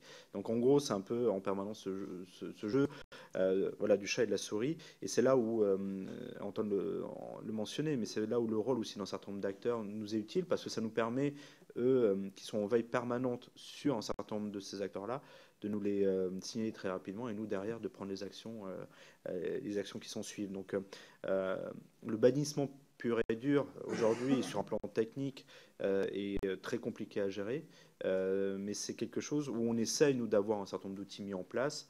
Donc, des fois, ça marche, mais il faut être aussi très conscient des limites technologiques. Des utilisateurs qui recréent des comptes peuvent passer entre les mailles du filet parce qu'ils ont trouvé des techniques pour essayer de contourner ça. Je vous remercie. Madame O. Oui, merci Madame la Présidente. Alors j'ai deux questions, une sur Christchurch et la deuxième à Monsieur Tabaka. Mais avant, je voulais quand même aussi prendre le temps de revenir sur vos propos, Monsieur Battesti, même si Monsieur le rapporteur l'a bien fait. D'abord, c'est faire peu de cas de la compétence et de la perspicacité de cette commission d'enquête que de ne pas croire qu'elle sera en capacité de déterminer s'il y a un risque lorsque nous convoquons des personnes pour une audition. Nous avons auditionné, ou nous allons auditionner plusieurs dizaines de personnes, des chercheurs, des universitaires, des hauts fonctionnaires, notamment du ministère de l'Intérieur, des associations, sur le sujet des groupuscules d'extrême droite. Certains, un nombre infinitésimal, a obtenu un huis clos pour des raisons très compréhensibles, notamment les personnes qui travaillent dans les renseignements. Il n'est pas de raison qu'une exception soit faite pour les plateformes. D'autant plus que la discussion que nous menons depuis bientôt 1h30 montre qu'il est tout à fait possible d'avoir une conversation qui est publique, qui est constructive et qui nous apporte des éléments pour la commission d'enquête. Par ailleurs, pour rappel, je me permets, Madame la Présidente, la commission d'enquête a pour but, évidemment, suite à l'identification d'un dysfonctionnement ou d'un problème, d'apporter des solutions. Et ce sera bien l'objet du rapport qui sera fait à l'issue de cette commission d'enquête. Mais elle a aussi pour but de permettre aux acteurs, aux organisations, aux structures impliquées dans le dysfonctionnement de venir s'expliquer publiquement. Or, je lis sur votre chevalet, Monsieur Battesti, que vous êtes responsable des affaires publiques de Facebook France. Donc si vous ne souhaitez pas être la face publique de Facebook et ne pas venir donner d'explications sur la façon dont vous gérez ce genre de problème, je pense que vous n'êtes peut-être pas au bon endroit. Enfin, et dernière chose, vous avez dit tout à l'heure, ne vous inquiétez pas, je ferai mon travail. Ne nous inquiétons pas, Monsieur Battesti, car vous êtes ici non pas selon votre bon vouloir, mais parce que la loi vous y contraint, par convocation de la commission d'enquête. Et pour rappel, si vous aviez refusé de comparaître, vous pouvez encourir une peine de 2 ans de prison et de 7 500 € d'amende. Voilà, je voulais juste faire ce rappel. Je remercie également vos collègues et vous-même pour les éléments d'explication que vous nous avez donnés. Première question sur Christchurch. On a déjà un petit peu abordé le sujet. Je redonne juste quelques chiffres. Donc, la vidéo a duré 17 minutes. Elle a été visionnée 200 fois en direct sans signalement, puis jusqu'à 4000 fois jusqu'à la fin du live. J'ai bien lu le communiqué qui a été fait par Facebook en Nouvelle-Zélande suite à ce massacre qui a quand même fait 50 morts. Effectivement, vous avez annoncé avoir supprimé 1,5 million de copies de la vidéo du terroriste en 24 heures. Certes, la vidéo a été dupliquée, recopiée, diffusée sur d'autres plateformes suite à sa suppression sur votre plateforme. Certes, et nous entendons tout à fait le fait que personne ne l'a signalé, et il y a une responsabilité aussi des citoyens qui non seulement ne signalent pas, mais en plus continuent de diffuser, à envoyer sur d'autres plateformes. C'est le sujet de l'éducation que vous avez bien abordé.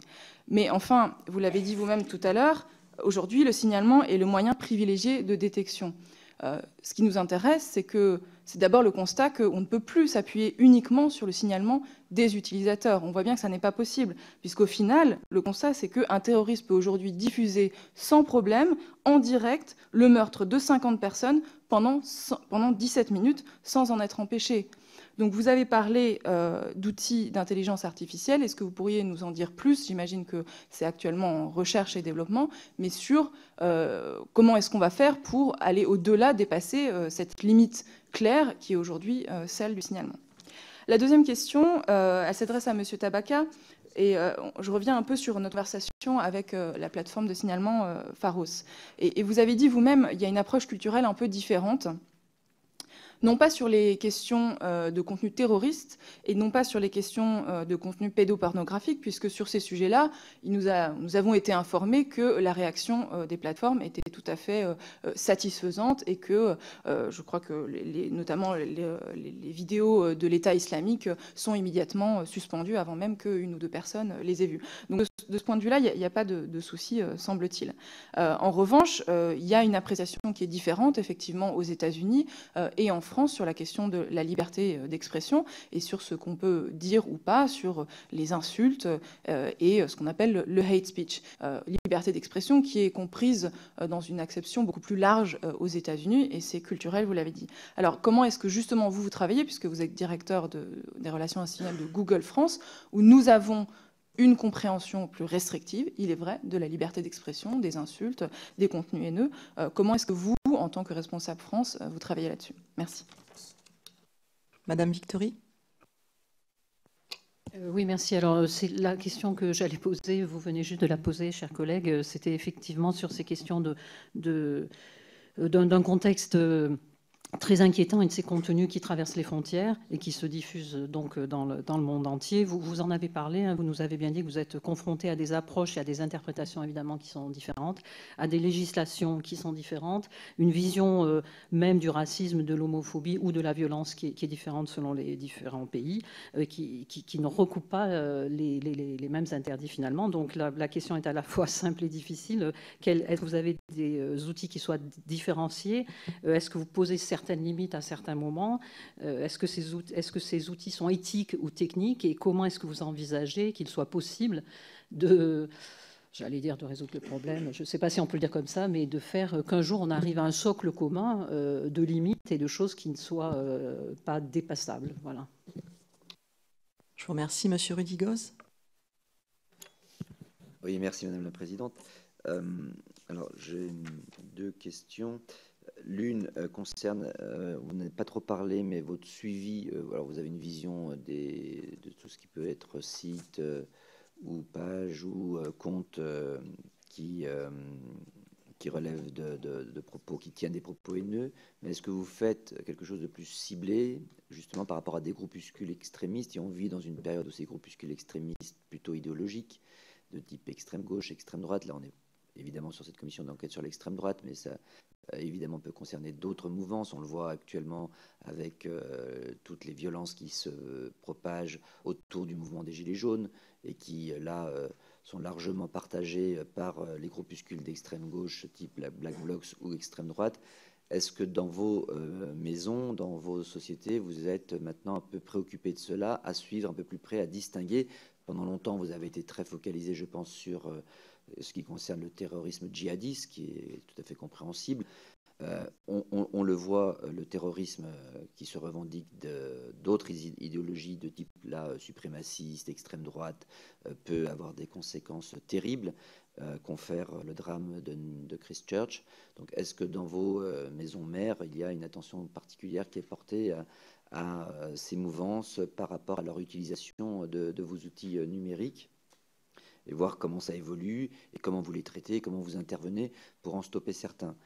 Et je comprends bien la complexité, peut-être, comme le dit M. Battesti, même s'il y a eu une polémique sur la durée de la vidéo du terroriste australien qui a agi en Nouvelle-Zélande, 17 minutes paraissent pour l'opinion publique trop longue, mais après on peut imaginer la complexité technologique, hein, et comme vous le dites, vous travaillez à ce que cela soit réduit, mais vu le flot de millions, voire de milliards d'échanges d'informations, ça peut être un peu compliqué.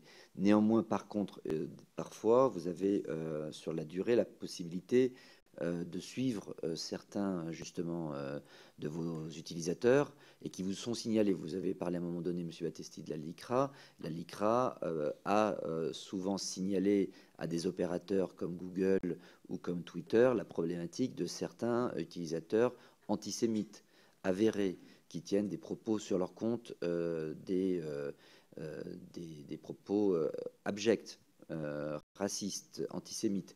Et par exemple, la LICRA m'a signalé que Twitter a mis des mois à résoudre le problème de Rivarol, qui est une figure de l'antisémitisme français. Donc pourquoi avoir été aussi long? Parce que là, on n'est pas dans l'immédiateté, c'est pas une question de minutes, mais on peut comprendre que ça prenne quelques jours, mais il y a quand même des défaillances, ou tout du moins, je trouve, et dans cette société qui devient, enfin, qui est déjà très compliquée, avec beaucoup d'extrémisme, mais on le voit maintenant, l'impact que cela et que ça va continuer à avoir, vous avez une responsabilité. Vos maisons, vos sociétés ont une responsabilité. Et on a l'impression, de par les éléments que nous on a avec des acteurs de la lutte contre le racisme et l'antisémitisme comme la LICRA, ils ont quand même souvent fait des signalements et il y a malheureusement une certaine inertie de la part de vos sociétés pour répondre. Il y a aussi Hervé Ryssen, antisémite notoire, qui a aussi, à un moment donné, son compte Twitter qui a été supprimé. Il en a rouvert un deuxième. Vous avez tout à l'heure parlé de Soral. Effectivement, Soral a encore une chaîne sur Google.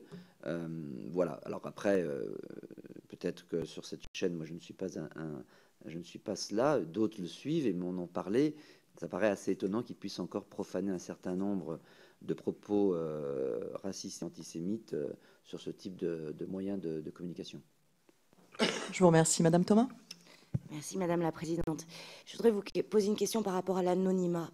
Je ne sais plus lequel d'entre vous tout à l'heure disait que l'anonymat était quasiment impossible maintenant et qu'on pouvait retrouver très facilement. La question que je veux vous poser, c'est par rapport au pseudonymat. Parce qu'il me semble que des tas de Twitter, sur les réseaux sociaux, en tout cas d'utilisateurs, imaginent que grâce à ce pseudonymat, ils passent entre les mailles du filet et qu'ils peuvent s'exprimer, raconter n'importe quoi.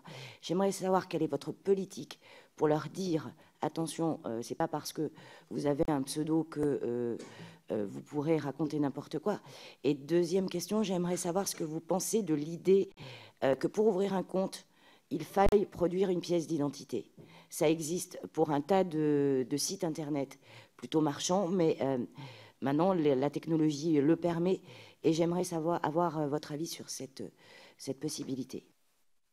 Je vous remercie. Je vous laisse la parole pour les réponses. Qui est de Christchurch. Je voudrais peut-être un peu étayer mes propos techniques. Il y a des types de contenus qui aujourd'hui reposent principalement sur le signalement, parce qu'ils sont difficiles à appréhender par la technologie. Donc le discours, par exemple, et notamment le discours de haine. Autant des machines font des progrès spectaculaires pour détecter des phrases du type mort à telle communauté, enfin, ce qui peut relever d'une certaine évidence, mais il reste quand même un cap à franchir. Mais par ailleurs, sur d'autres types de contenus qui concernent les images ou les vidéos terroristes ou la pédopornographie, je l'ai mentionné, là, le signalement est devenu totalement obsolète. C'est-à-dire que c'est l'intelligence artificielle, on met beaucoup de choses derrière ce terme, mais du moins les automatismes qui permettent d'agir de manière beaucoup plus efficace. Et c'est pour ça, d'ailleurs, que je l'ai mentionné, 99% des contenus de propagande terroriste sont d'abord détectés par la machine. Mais le problème d'une situation comme celle-là, c'est qu'il va falloir que des machines apprennent mieux, ce type de recherche qu'on fait à Paris, d'ailleurs, avec le labo, à reconnaître que quand il y a une vidéo avec une arme à feu, alors il faut qu'une machine déjà identifie ce que sont les armes à feu, etc., les différentes catégories, est en train de tirer, c'est un problème qui doit être immédiatement surfacé à une équipe, voire immédiatement bloqué. Mais autant on progresse, je pense qu'on progresse vraiment. Après, il faut développer les choses en la matière pour que les machines comprennent que c'est pas un jeu vidéo Call of Duty, c'est pas je ne sais quel reportage sur une zone de guerre, c'est vraiment une situation Christchurch qui est en train de se passer et qui doit être immédiatement traitée. Donc aujourd'hui, en l'état de l'art, voilà, il y a des choses qui ont été faites, mais Il faut aussi être assez réaliste et même tenir un discours de vérité vis-à-vis de vous pour vous dire voilà où on en est, voilà où on veut aller. Et surtout, ne doutez pas de notre détermination à vouloir le faire. Juste une parole sur le premier amendement. Je ne sais plus qui avait posé la question, mais c'est important. Facebook est une entreprise américaine, mais 85% des utilisateurs ne sont pas aux États-Unis. Donc, il ne s'agirait pas d'exporter dans le reste du monde une disposition juridique de la Constitution américaine. Les règles du service sont basées sur des principes, je dirais, communs de démocratie libérale. C'est-à-dire que le principe, c'est la liberté, qui est limitée par, évidemment, la liberté des autres, et la sûreté des autres utilisateurs. Donc, c'est cette balance-là qui est mise en place. Donc, vous pouvez dire par principe ce que vous souhaitez, mais on ne contrôle pas a priori.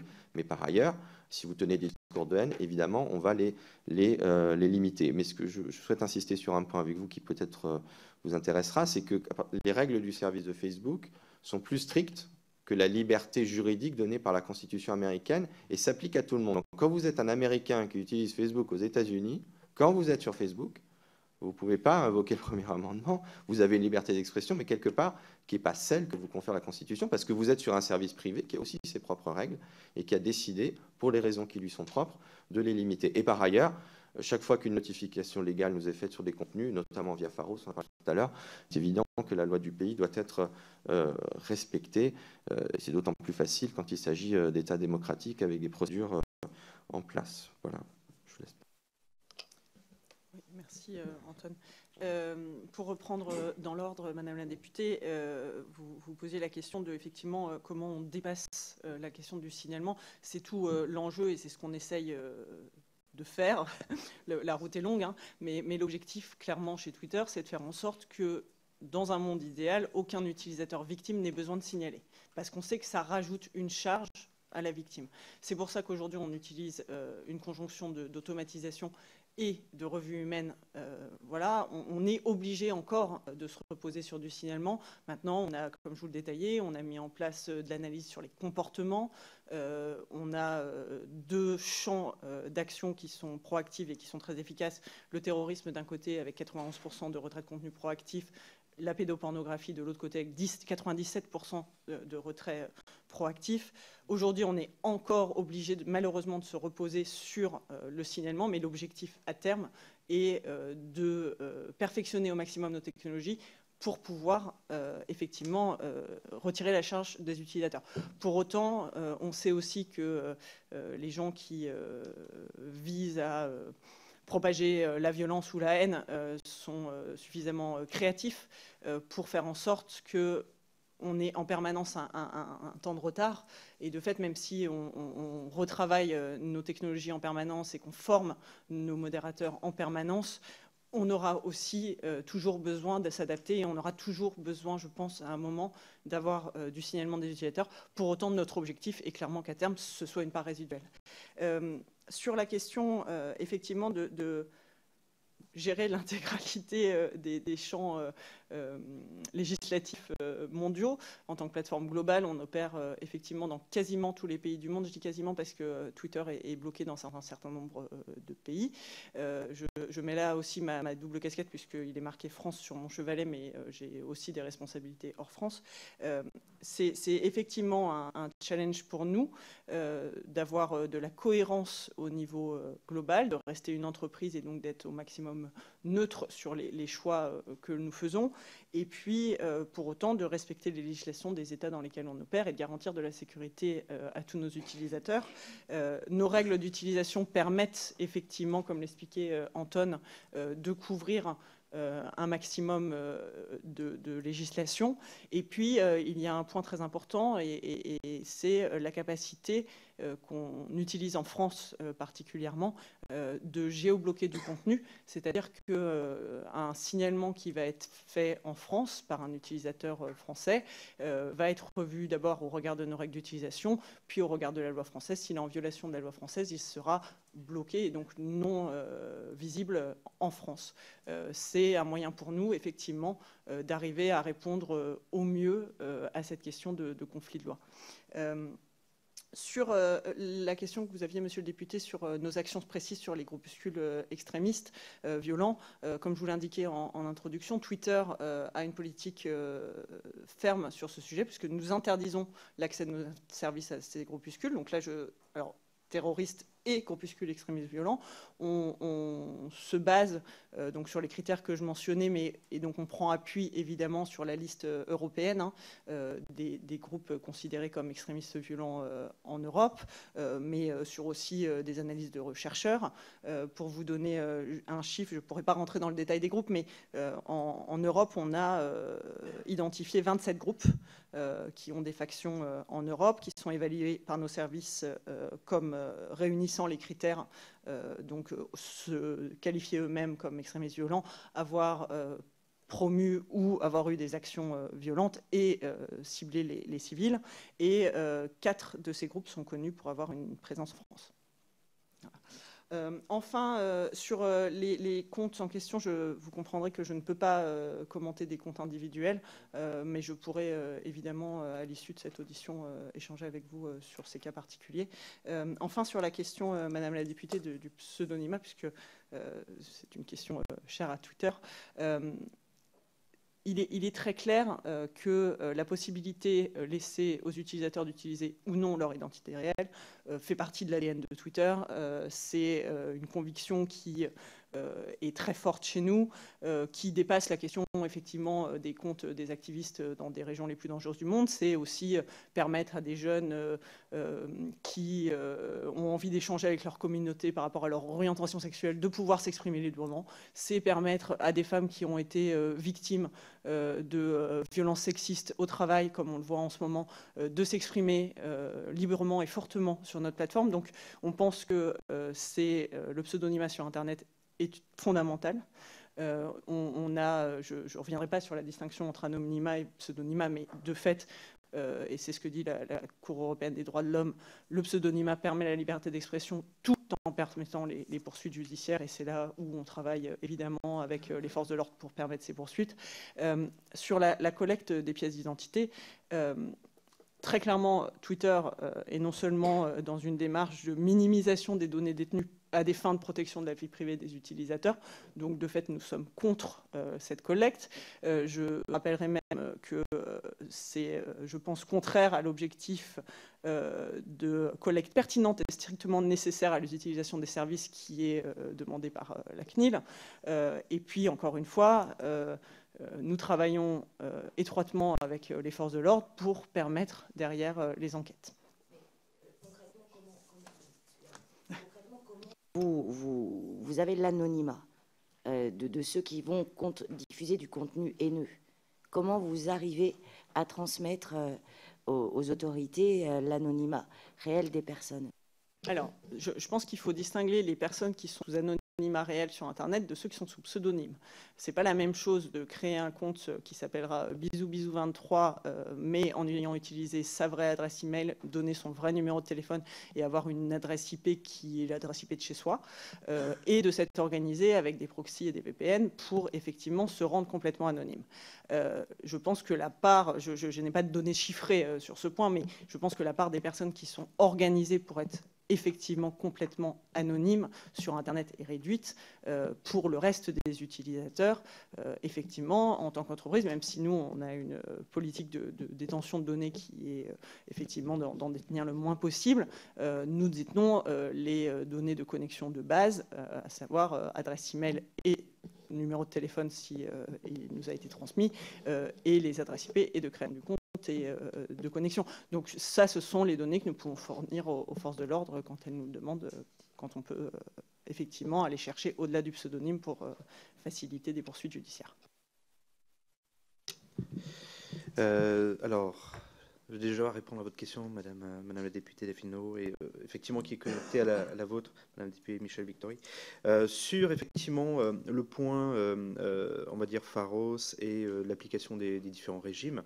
Comme le disait Audrey, on est des entreprises globales. Moi, j'aime bien rajouter aussi, on est aussi des entreprises multinationales. Qu'est-ce que ça veut dire? Ça veut dire que c'est non seulement d'être effectivement localisé aux États-Unis et donc effectivement d'appliquer le droit américain, mais c'est aussi parce qu'on agit dans les différents pays du monde, d'avoir aussi le respect des différentes règles dans les pays dans lesquels on agit. C'est-à-dire que à la question de savoir est-ce qu'on applique la loi française sur les contenus qui sont accessibles sur le territoire français, la réponse est oui. Comment ça s'opère concrètement? Concrètement, vous allez avoir en fait un double niveau. Le premier niveau qui est ce qu'on appelle nos règles de la communauté. Donc c'est en fait un certain nombre de règles qu'on demande à nos utilisateurs de respecter et dans lesquelles ils s'engagent à respecter en disant voilà. Et comme je le disais en introduction, ces règles prévoient l'interdiction de tenir des propos haineux, l'incitation à la haine, terrorisme, etc. Après, la question, c'est de se dire, bon, voilà, dire qu'on interdit les propos haineux, comment ça s'interprète, ce concept-là? Est-ce que ça s'interprète au regard du droit américain ou est-ce que ça s'interprète au regard du droit français? Donc, comme je le disais, ça s'interprète pour nous, sur le territoire français, au regard des contenus accessibles sur le territoire français, au regard du droit français. C'est-à-dire que systématiquement, l'appréciation va regarder est-ce qu'on est ou pas, est-ce que ce contenu individuel rentre ou pas dans le cadre et dans la circonscription du cadre français, et de dire voilà, ça tombe, on va dire, de l'autre côté de la ligne ou pas. Clairement, la problématique que l'on a ici, c'est justement de travailler à avoir pour nous et pour nos équipes qui vont ensuite modérer ces contenus-là, une sorte de grille d'analyse. C'est de dire, ben voilà, au regard de tel ou tel pays, au regard de tel ou tel cadre juridique, voilà comment il faut interpréter le concept de contenu haineux. Et c'est là où tout le travail qu'on appelle de nos voeux, mais qu'on a déjà initié avec les autorités, avec les associations, et demain, sans doute dans le cadre de la proposition de loi de Laetitia Avia, avec le Conseil supérieur de l'audiovisuel, va nous aider. C'est-à-dire que ça va nous aider à mieux formaliser, à mieux comprendre ces fameuses lignes de démarcation, ces fameuses zones grises qui sont relativement fortes, et qui en fait sont des questions qui, à la fin, se posent quasiment jamais, effectivement, sur les questions de terrorisme ou sur les questions de pédopornographie. Ce sont des contenus qui sont évidemment et manifestement illicites. L'appréciation de la zone grise est plus faible dans ce domaine-là que peut l'être sur les contenus haineux. À noter aussi un des aspects de notre côté, je ne sais pas si c'est le cas pour mes collègues, mais je sais que de notre côté, on reçoit très peu de notifications de la part de Pharos sur les questions de haine. On est plutôt sur d'autres aspects. On reçoit plus les notifications sur les questions de haine qui viennent de la LICRA ou du point de contact. Donc ça c'est un des premiers éléments. Deuxième élément, pour répondre à votre question, monsieur le député Thomas Rodigoz, sur justement les groupuscules extrêmes, c'est un des aspects, c'est un des sujets chez nous, c'est un des sujets. La problématique que l'on a, et qui en fait disons, un des travaux aussi qu'on mène avec, encore une fois, les associations.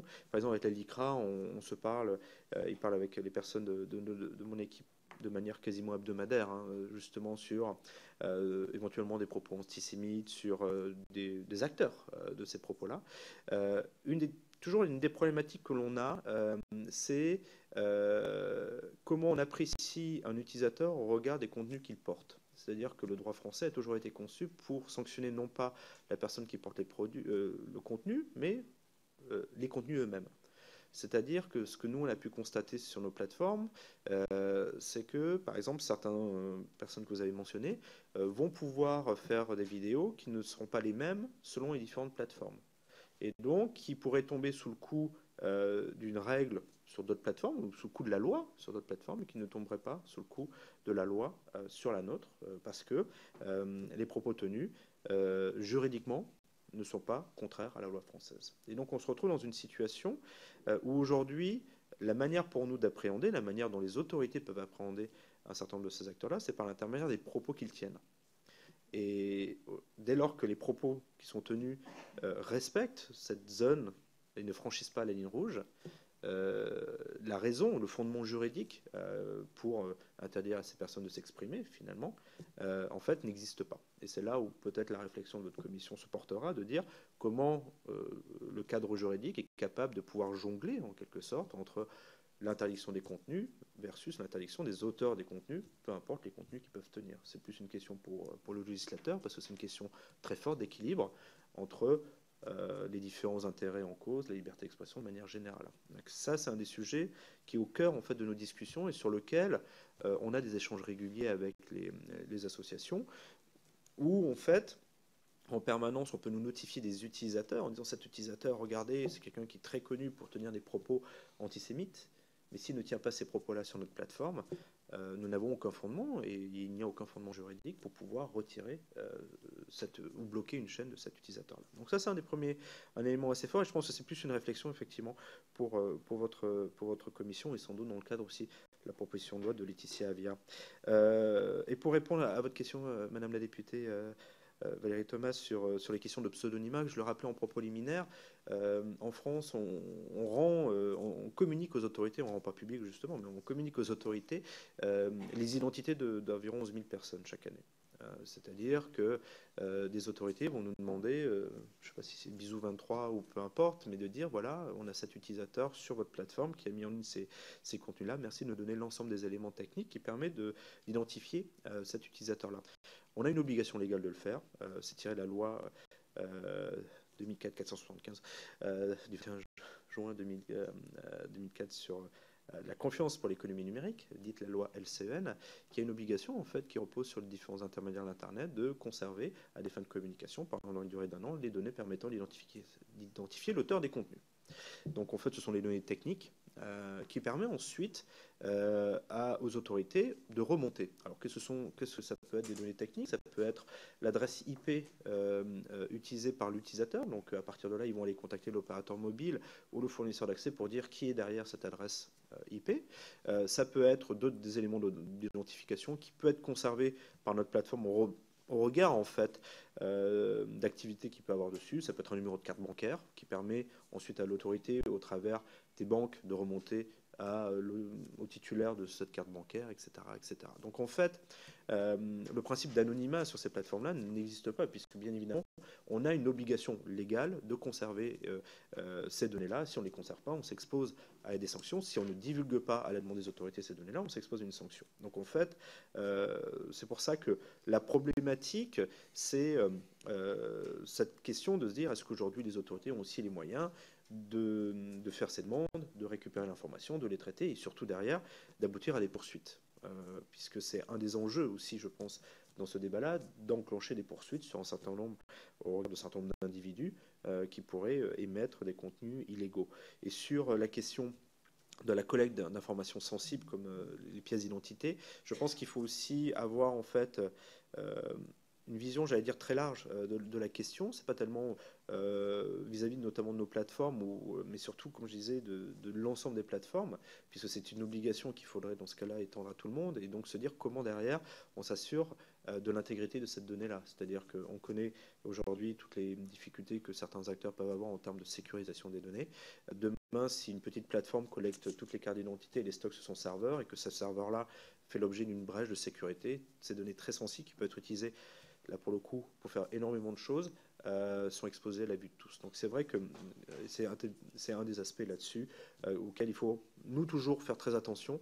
C'est pas de se réfugier derrière une justification technique, mais c'est vraiment de se dire que à partir du moment où parce qu'on est dans un environnement dorénavant très technique, à partir du moment où on a une obligation juridique, cette obligation juridique, en fait, a toujours son pendant technique, et donc on est obligé, nous, en permanence, d'apprécier qu'est-ce que ça veut dire concrètement pour nous en termes de collecte de données, de stockage, de manière dont on peut assurer cette sécurité-là. Je vous remercie. J'aurais une question sur le financement, notamment via la publicité. Il y a une étude qui a été réalisée par Storyzy pour la DILCRA qui indique qu'une proportion d'environ 26% des sites de haine affichent des publicités, dont plus de la moitié par l'intermédiaire de Google.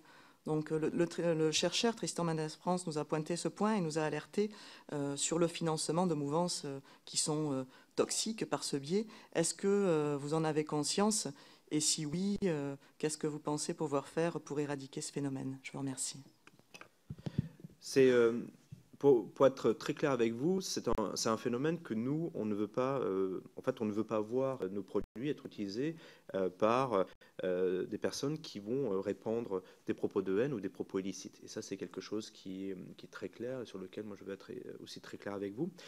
La question en fait de la partie publicitaire, c'est une solution publicitaire chez nous qui s'appelle AdSense, qui permet à n'importe quel créateur de site de dire voilà, je souhaite monétiser mon audience, donc il va s'inscrire auprès de nos services et à partir de là, il va commencer à mettre ces tags publicitaires sur son site internet. Déjà, il y a un premier élément, c'est qu'on n'accepte pas tout le monde.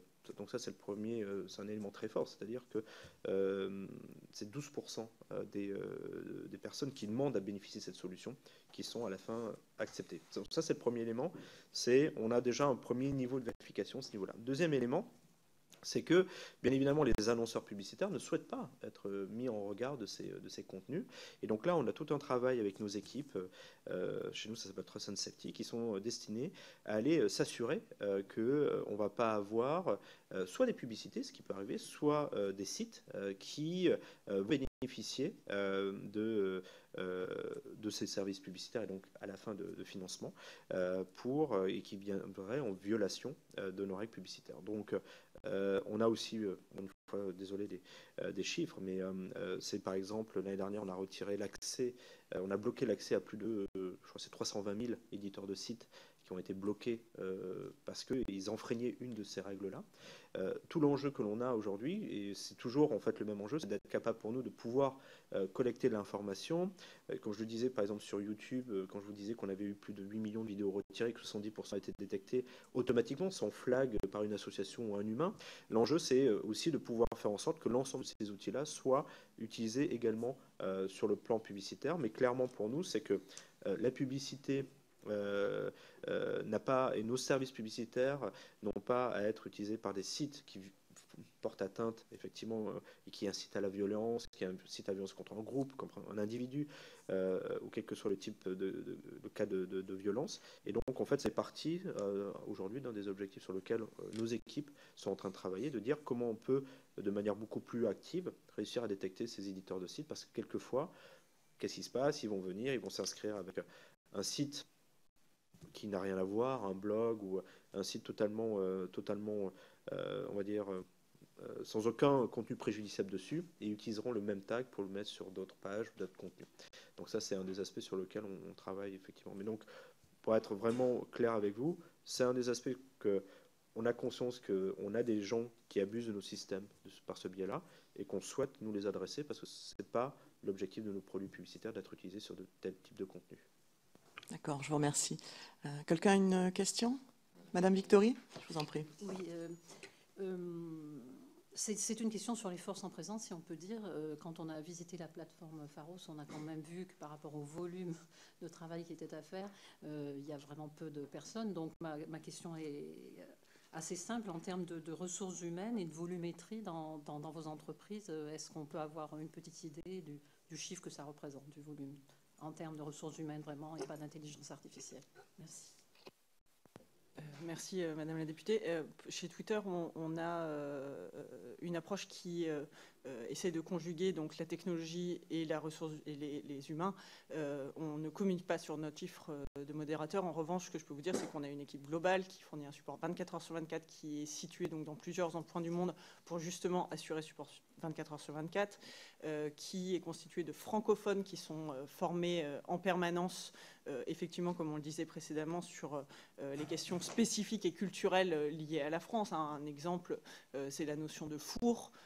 C'est fondamental, ça ne fait pas référence de la même manière à tout le monde partout dans le monde, et donc c'est fondamental pour nous effectivement que nos équipes soient formées à ça. On avait à plusieurs reprises eu des sessions de travail avec le CRIF justement pour abonder nos formations, et de fait on investit massivement dans la technologie pour pouvoir avoir un vrai impact et traiter extrêmement rapidement les signalements, puisque il ne vous a pas échappé que notre entreprise est très différente des deux autres sur des questions à la fois de nombre d'utilisateurs, mais aussi d'équipes et de ressources humaines, puisque Twitter, c'est 3900 salariés dans le monde, ce qui, je pense, correspond aux effectifs de mes homologues à Dublin.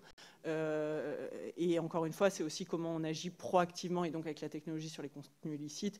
Encore une fois, 91% des contenus terroristes sont retirés proactivement par nos services, 97% pour la pédopornographie. Donc l'objectif est clairement de pouvoir investir massivement dans la technologie pour avoir un vrai impact pour les utilisateurs. Oui, très rapidement. Donc j'ai donné le chiffre tout à l'heure d'à peu près 30 000 personnes dans le monde. C'est une équipe qui a doublé en moins de 2 ans.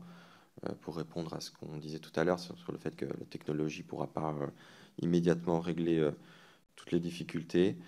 Il y a aussi, après on peut rentrer plus dans le détail, d'équipes plus spécialisées. Donc on a des gens qui font que du terrorisme, des gens qui font que du cyberharcèlement, des gens qui font que des discours de haine. Donc là, on peut faire un petit suivi sur ça si ça vous intéresse. Tout à fait. Et le point aussi qui est intéressant, c'est que justement dans la loi Avia, il est mentionné l'idée d'efforts proportionnés. Je trouve que c'est une meilleure approche que l'effet de seuil. Parce que si vous devez attendre d'être à 2 millions pour soudainement mettre en place ce genre de choses, j'ai peur qu'il y ait un trou dans la raquette. Donc si c'est un objectif impérieux d'intérêt général de lutter contre la haine, même un petit service, bon, on comprendra qu'il n'a pas... mais il faut mettre une personne, mais on verra bien que l'effort est fait. Parce que, je veux dire, même les plus petites banques ont des obligations d'action en matière de blanchiment. On ne dit pas, c'est une petite banque et elle ne peut rien faire. Bon. Donc, on s'attend à ce qu'elle fasse quelque chose dans la matière. Voilà. Donc, sur ces motifs-là, je pense que c'est pareil. Et ces discussions que l'on a déjà, mais dans le cadre des nouvelles lois Avia, etc., même le règlement sur le terrorisme, sera l'occasion d'avoir constamment ces discussions avec l'autorité publique pour que régulièrement, elle puisse faire cette évaluation et nous dire ce qu'elle en pense. Et effectivement, rapidement de mon côté, je l'avais dit effectivement à propos liminaire, on avait 10 000 personnes effectivement chez nous qui travaillaient là-dessus, avec bien évidemment aussi un intérêt fort pour nous d'avoir la technologie, c'est-à-dire que 10 000 personnes, plus les questions de machine learning... Excusez-moi, juste pour que ce soit clair, c'est 10 000 personnes dans le monde. Ah oui, pardon. Voilà, je vous remercie. Excusez-moi. Non, voilà. Effectivement. À Paris, Google en France, physiquement, on a à peu près un peu plus d'un millier de personnes. Donc, effectivement, très bonne précision. Donc, c'est 10 000 personnes dans le monde. De la même manière, en fait, on fonctionne tous de cette logique-là, c'est-à-dire qu'on a des équipes 24/24, 7/7. C'est-à-dire que quelle que soit l'heure à laquelle un contenu est capable d'intervenir, on a des équipes avec des compétences sur différents éléments linguistiques qui sont répartis, en fait, dans nos différents bureaux du monde, qui permet, comme ça, de s'assurer de pouvoir gérer en permanence les différentes notifications qu'on peut recevoir, parce que bien évidemment un contenu illicite ne peut pas attendre d'avoir quelqu'un francophone qui serait situé, je ne sais pas, en Europe, qui se réveille parce que c'est le week-end, qui reviennent de week-end. Donc ça, c'est clairement notre approche, et en sachant aussi, comme je le disais, ce sont 10 000 personnes, mais qui ne reflètent pas, j'allais dire, le temps homme que pourrait représenter le travail de la machine, et notamment la capacité de faire de l'analyse au travers de ces outils-là. Et ça, c'est un des aspects sur lesquels on est en train aussi de pouvoir investir de plus en plus, parce que on a aussi un enjeu qui est de faire en sorte de confronter le moins possible des gens, des humains, à des contenus les plus violents. Parce que, bien évidemment, si vous passez votre journée à revoir en permanence des contenus pédopornographiques ou des contenus terroristes, ça a quand même un impact, j'allais dire, même sur votre santé. Donc ça, c'est un des aspects sur lesquels on a un vrai investissement côté machine pour limiter ça. Un élément... Et vous aviez raison, Madame la députée, sur Pharos. Nous, ça fait maintenant peut-être, j'allais dire, 15 ans ou 20, je ne vais pas dire 20 ans, mais presque, que je rencontre les gens très régulièrement dans différentes fonctions de l'Office central de lutte contre la criminalité liée aux technologies de l'information et de la communication, le fameux OCLCTIC. C'est une équipe qui est formidable, ça fait des années qu'ils travaillent sur tous ces sujets-là, un seuil de compétences, mais c'est vrai que progressivement, loi après loi, il y a eu en fait une extension du périmètre et de la charge de travail qu'on leur a demandé. Pourquoi ? Parce qu'ils ont cette compétence-là. La question est de se dire aujourd'hui, est-ce qu'on a une équipe qui est dimensionnée au regard des enjeux nationaux. C'est-à-dire qu'aujourd'hui, les enjeux auxquels Pharos fait face, on a des questions de terrorisme, on a des questions de pédopornographie, on a des questions de lutte contre la haine, on a des questions qui vont aussi toucher aux atteintes massives à la vie privée, des questions de cyberharcèlement, des questions de lutte contre la désinformation. Aujourd'hui, les enjeux de ces cellules-là sont très forts. J'allais dire, et je pense que personne ne viendra nous contredire là-dessus, un investissement des moyens tant techniques qu'humains auprès de ces services-là est aujourd'hui de plus en plus nécessaire. Et juste un propos complémentaire. Je vous en prie. Bon, j'en profite aussi pour remercier nos collègues modérateurs, puisque l'audition est publique. Ça, au moins, non, mais ils font vraiment un travail qui est très très difficile et qui n'est pas connu. Vous donc voyez, ça a des bons côtés aussi. Donc oui, on essaye d'être de notre plus positif. Et pour ce qui est des moyens, c'est une idée que j'avais soumise à Madame Avia, mais je vous la soumets aussi, c'est que la taxe sur les services numériques présentée par le ministre Bruno Le Maire, à mon sens, et d'après lui, devrait générer 450 millions d'euros, pourrait être mobilisée pour ce que l'État se dote plus de moyens pour l'unité Pharos, la DILCRA, le CIPDR, qui constamment, effectivement, nous disent qu'il manque de moyens. Donc, c'est une idée, je ne sais pas si elle est faisable, mais pourquoi pas, voilà. Merci. Madame Erbien-Stoup, est-ce que vous pouvez nous dire, vous, le nombre de modérateurs, vos collègues ont répondu, vous nous donnez au moins un ordre de grandeur, voilà, nombre de modérateurs, si possible en France, mais ou dans le monde? Alors, je ne connais pas ce chiffre, donc comme je suis sous serment, je ne peux pas vous répondre. D'accord. Vous pouvez nous le faire parvenir par écrit, peut-être? On pourra échanger à la suite, mais ce qui est important, et ce sur quoi je souhaite insister, c'est effectivement, comme Benoît a mentionné 1000 personnes en France. Chez Twitter, on est 30 en France, on est 3900 dans le monde. Donc c'est aussi pour ça que les investissements de notre côté sont massifs dans la technologie pour nous permettre d'avoir un réel impact et de traiter la volumétrie. D'accord, je vous remercie. Monsieur le rapporteur, une question? Non? Très bien. Écoutez, on va clore l'audition. Je vous remercie pour votre présence tous.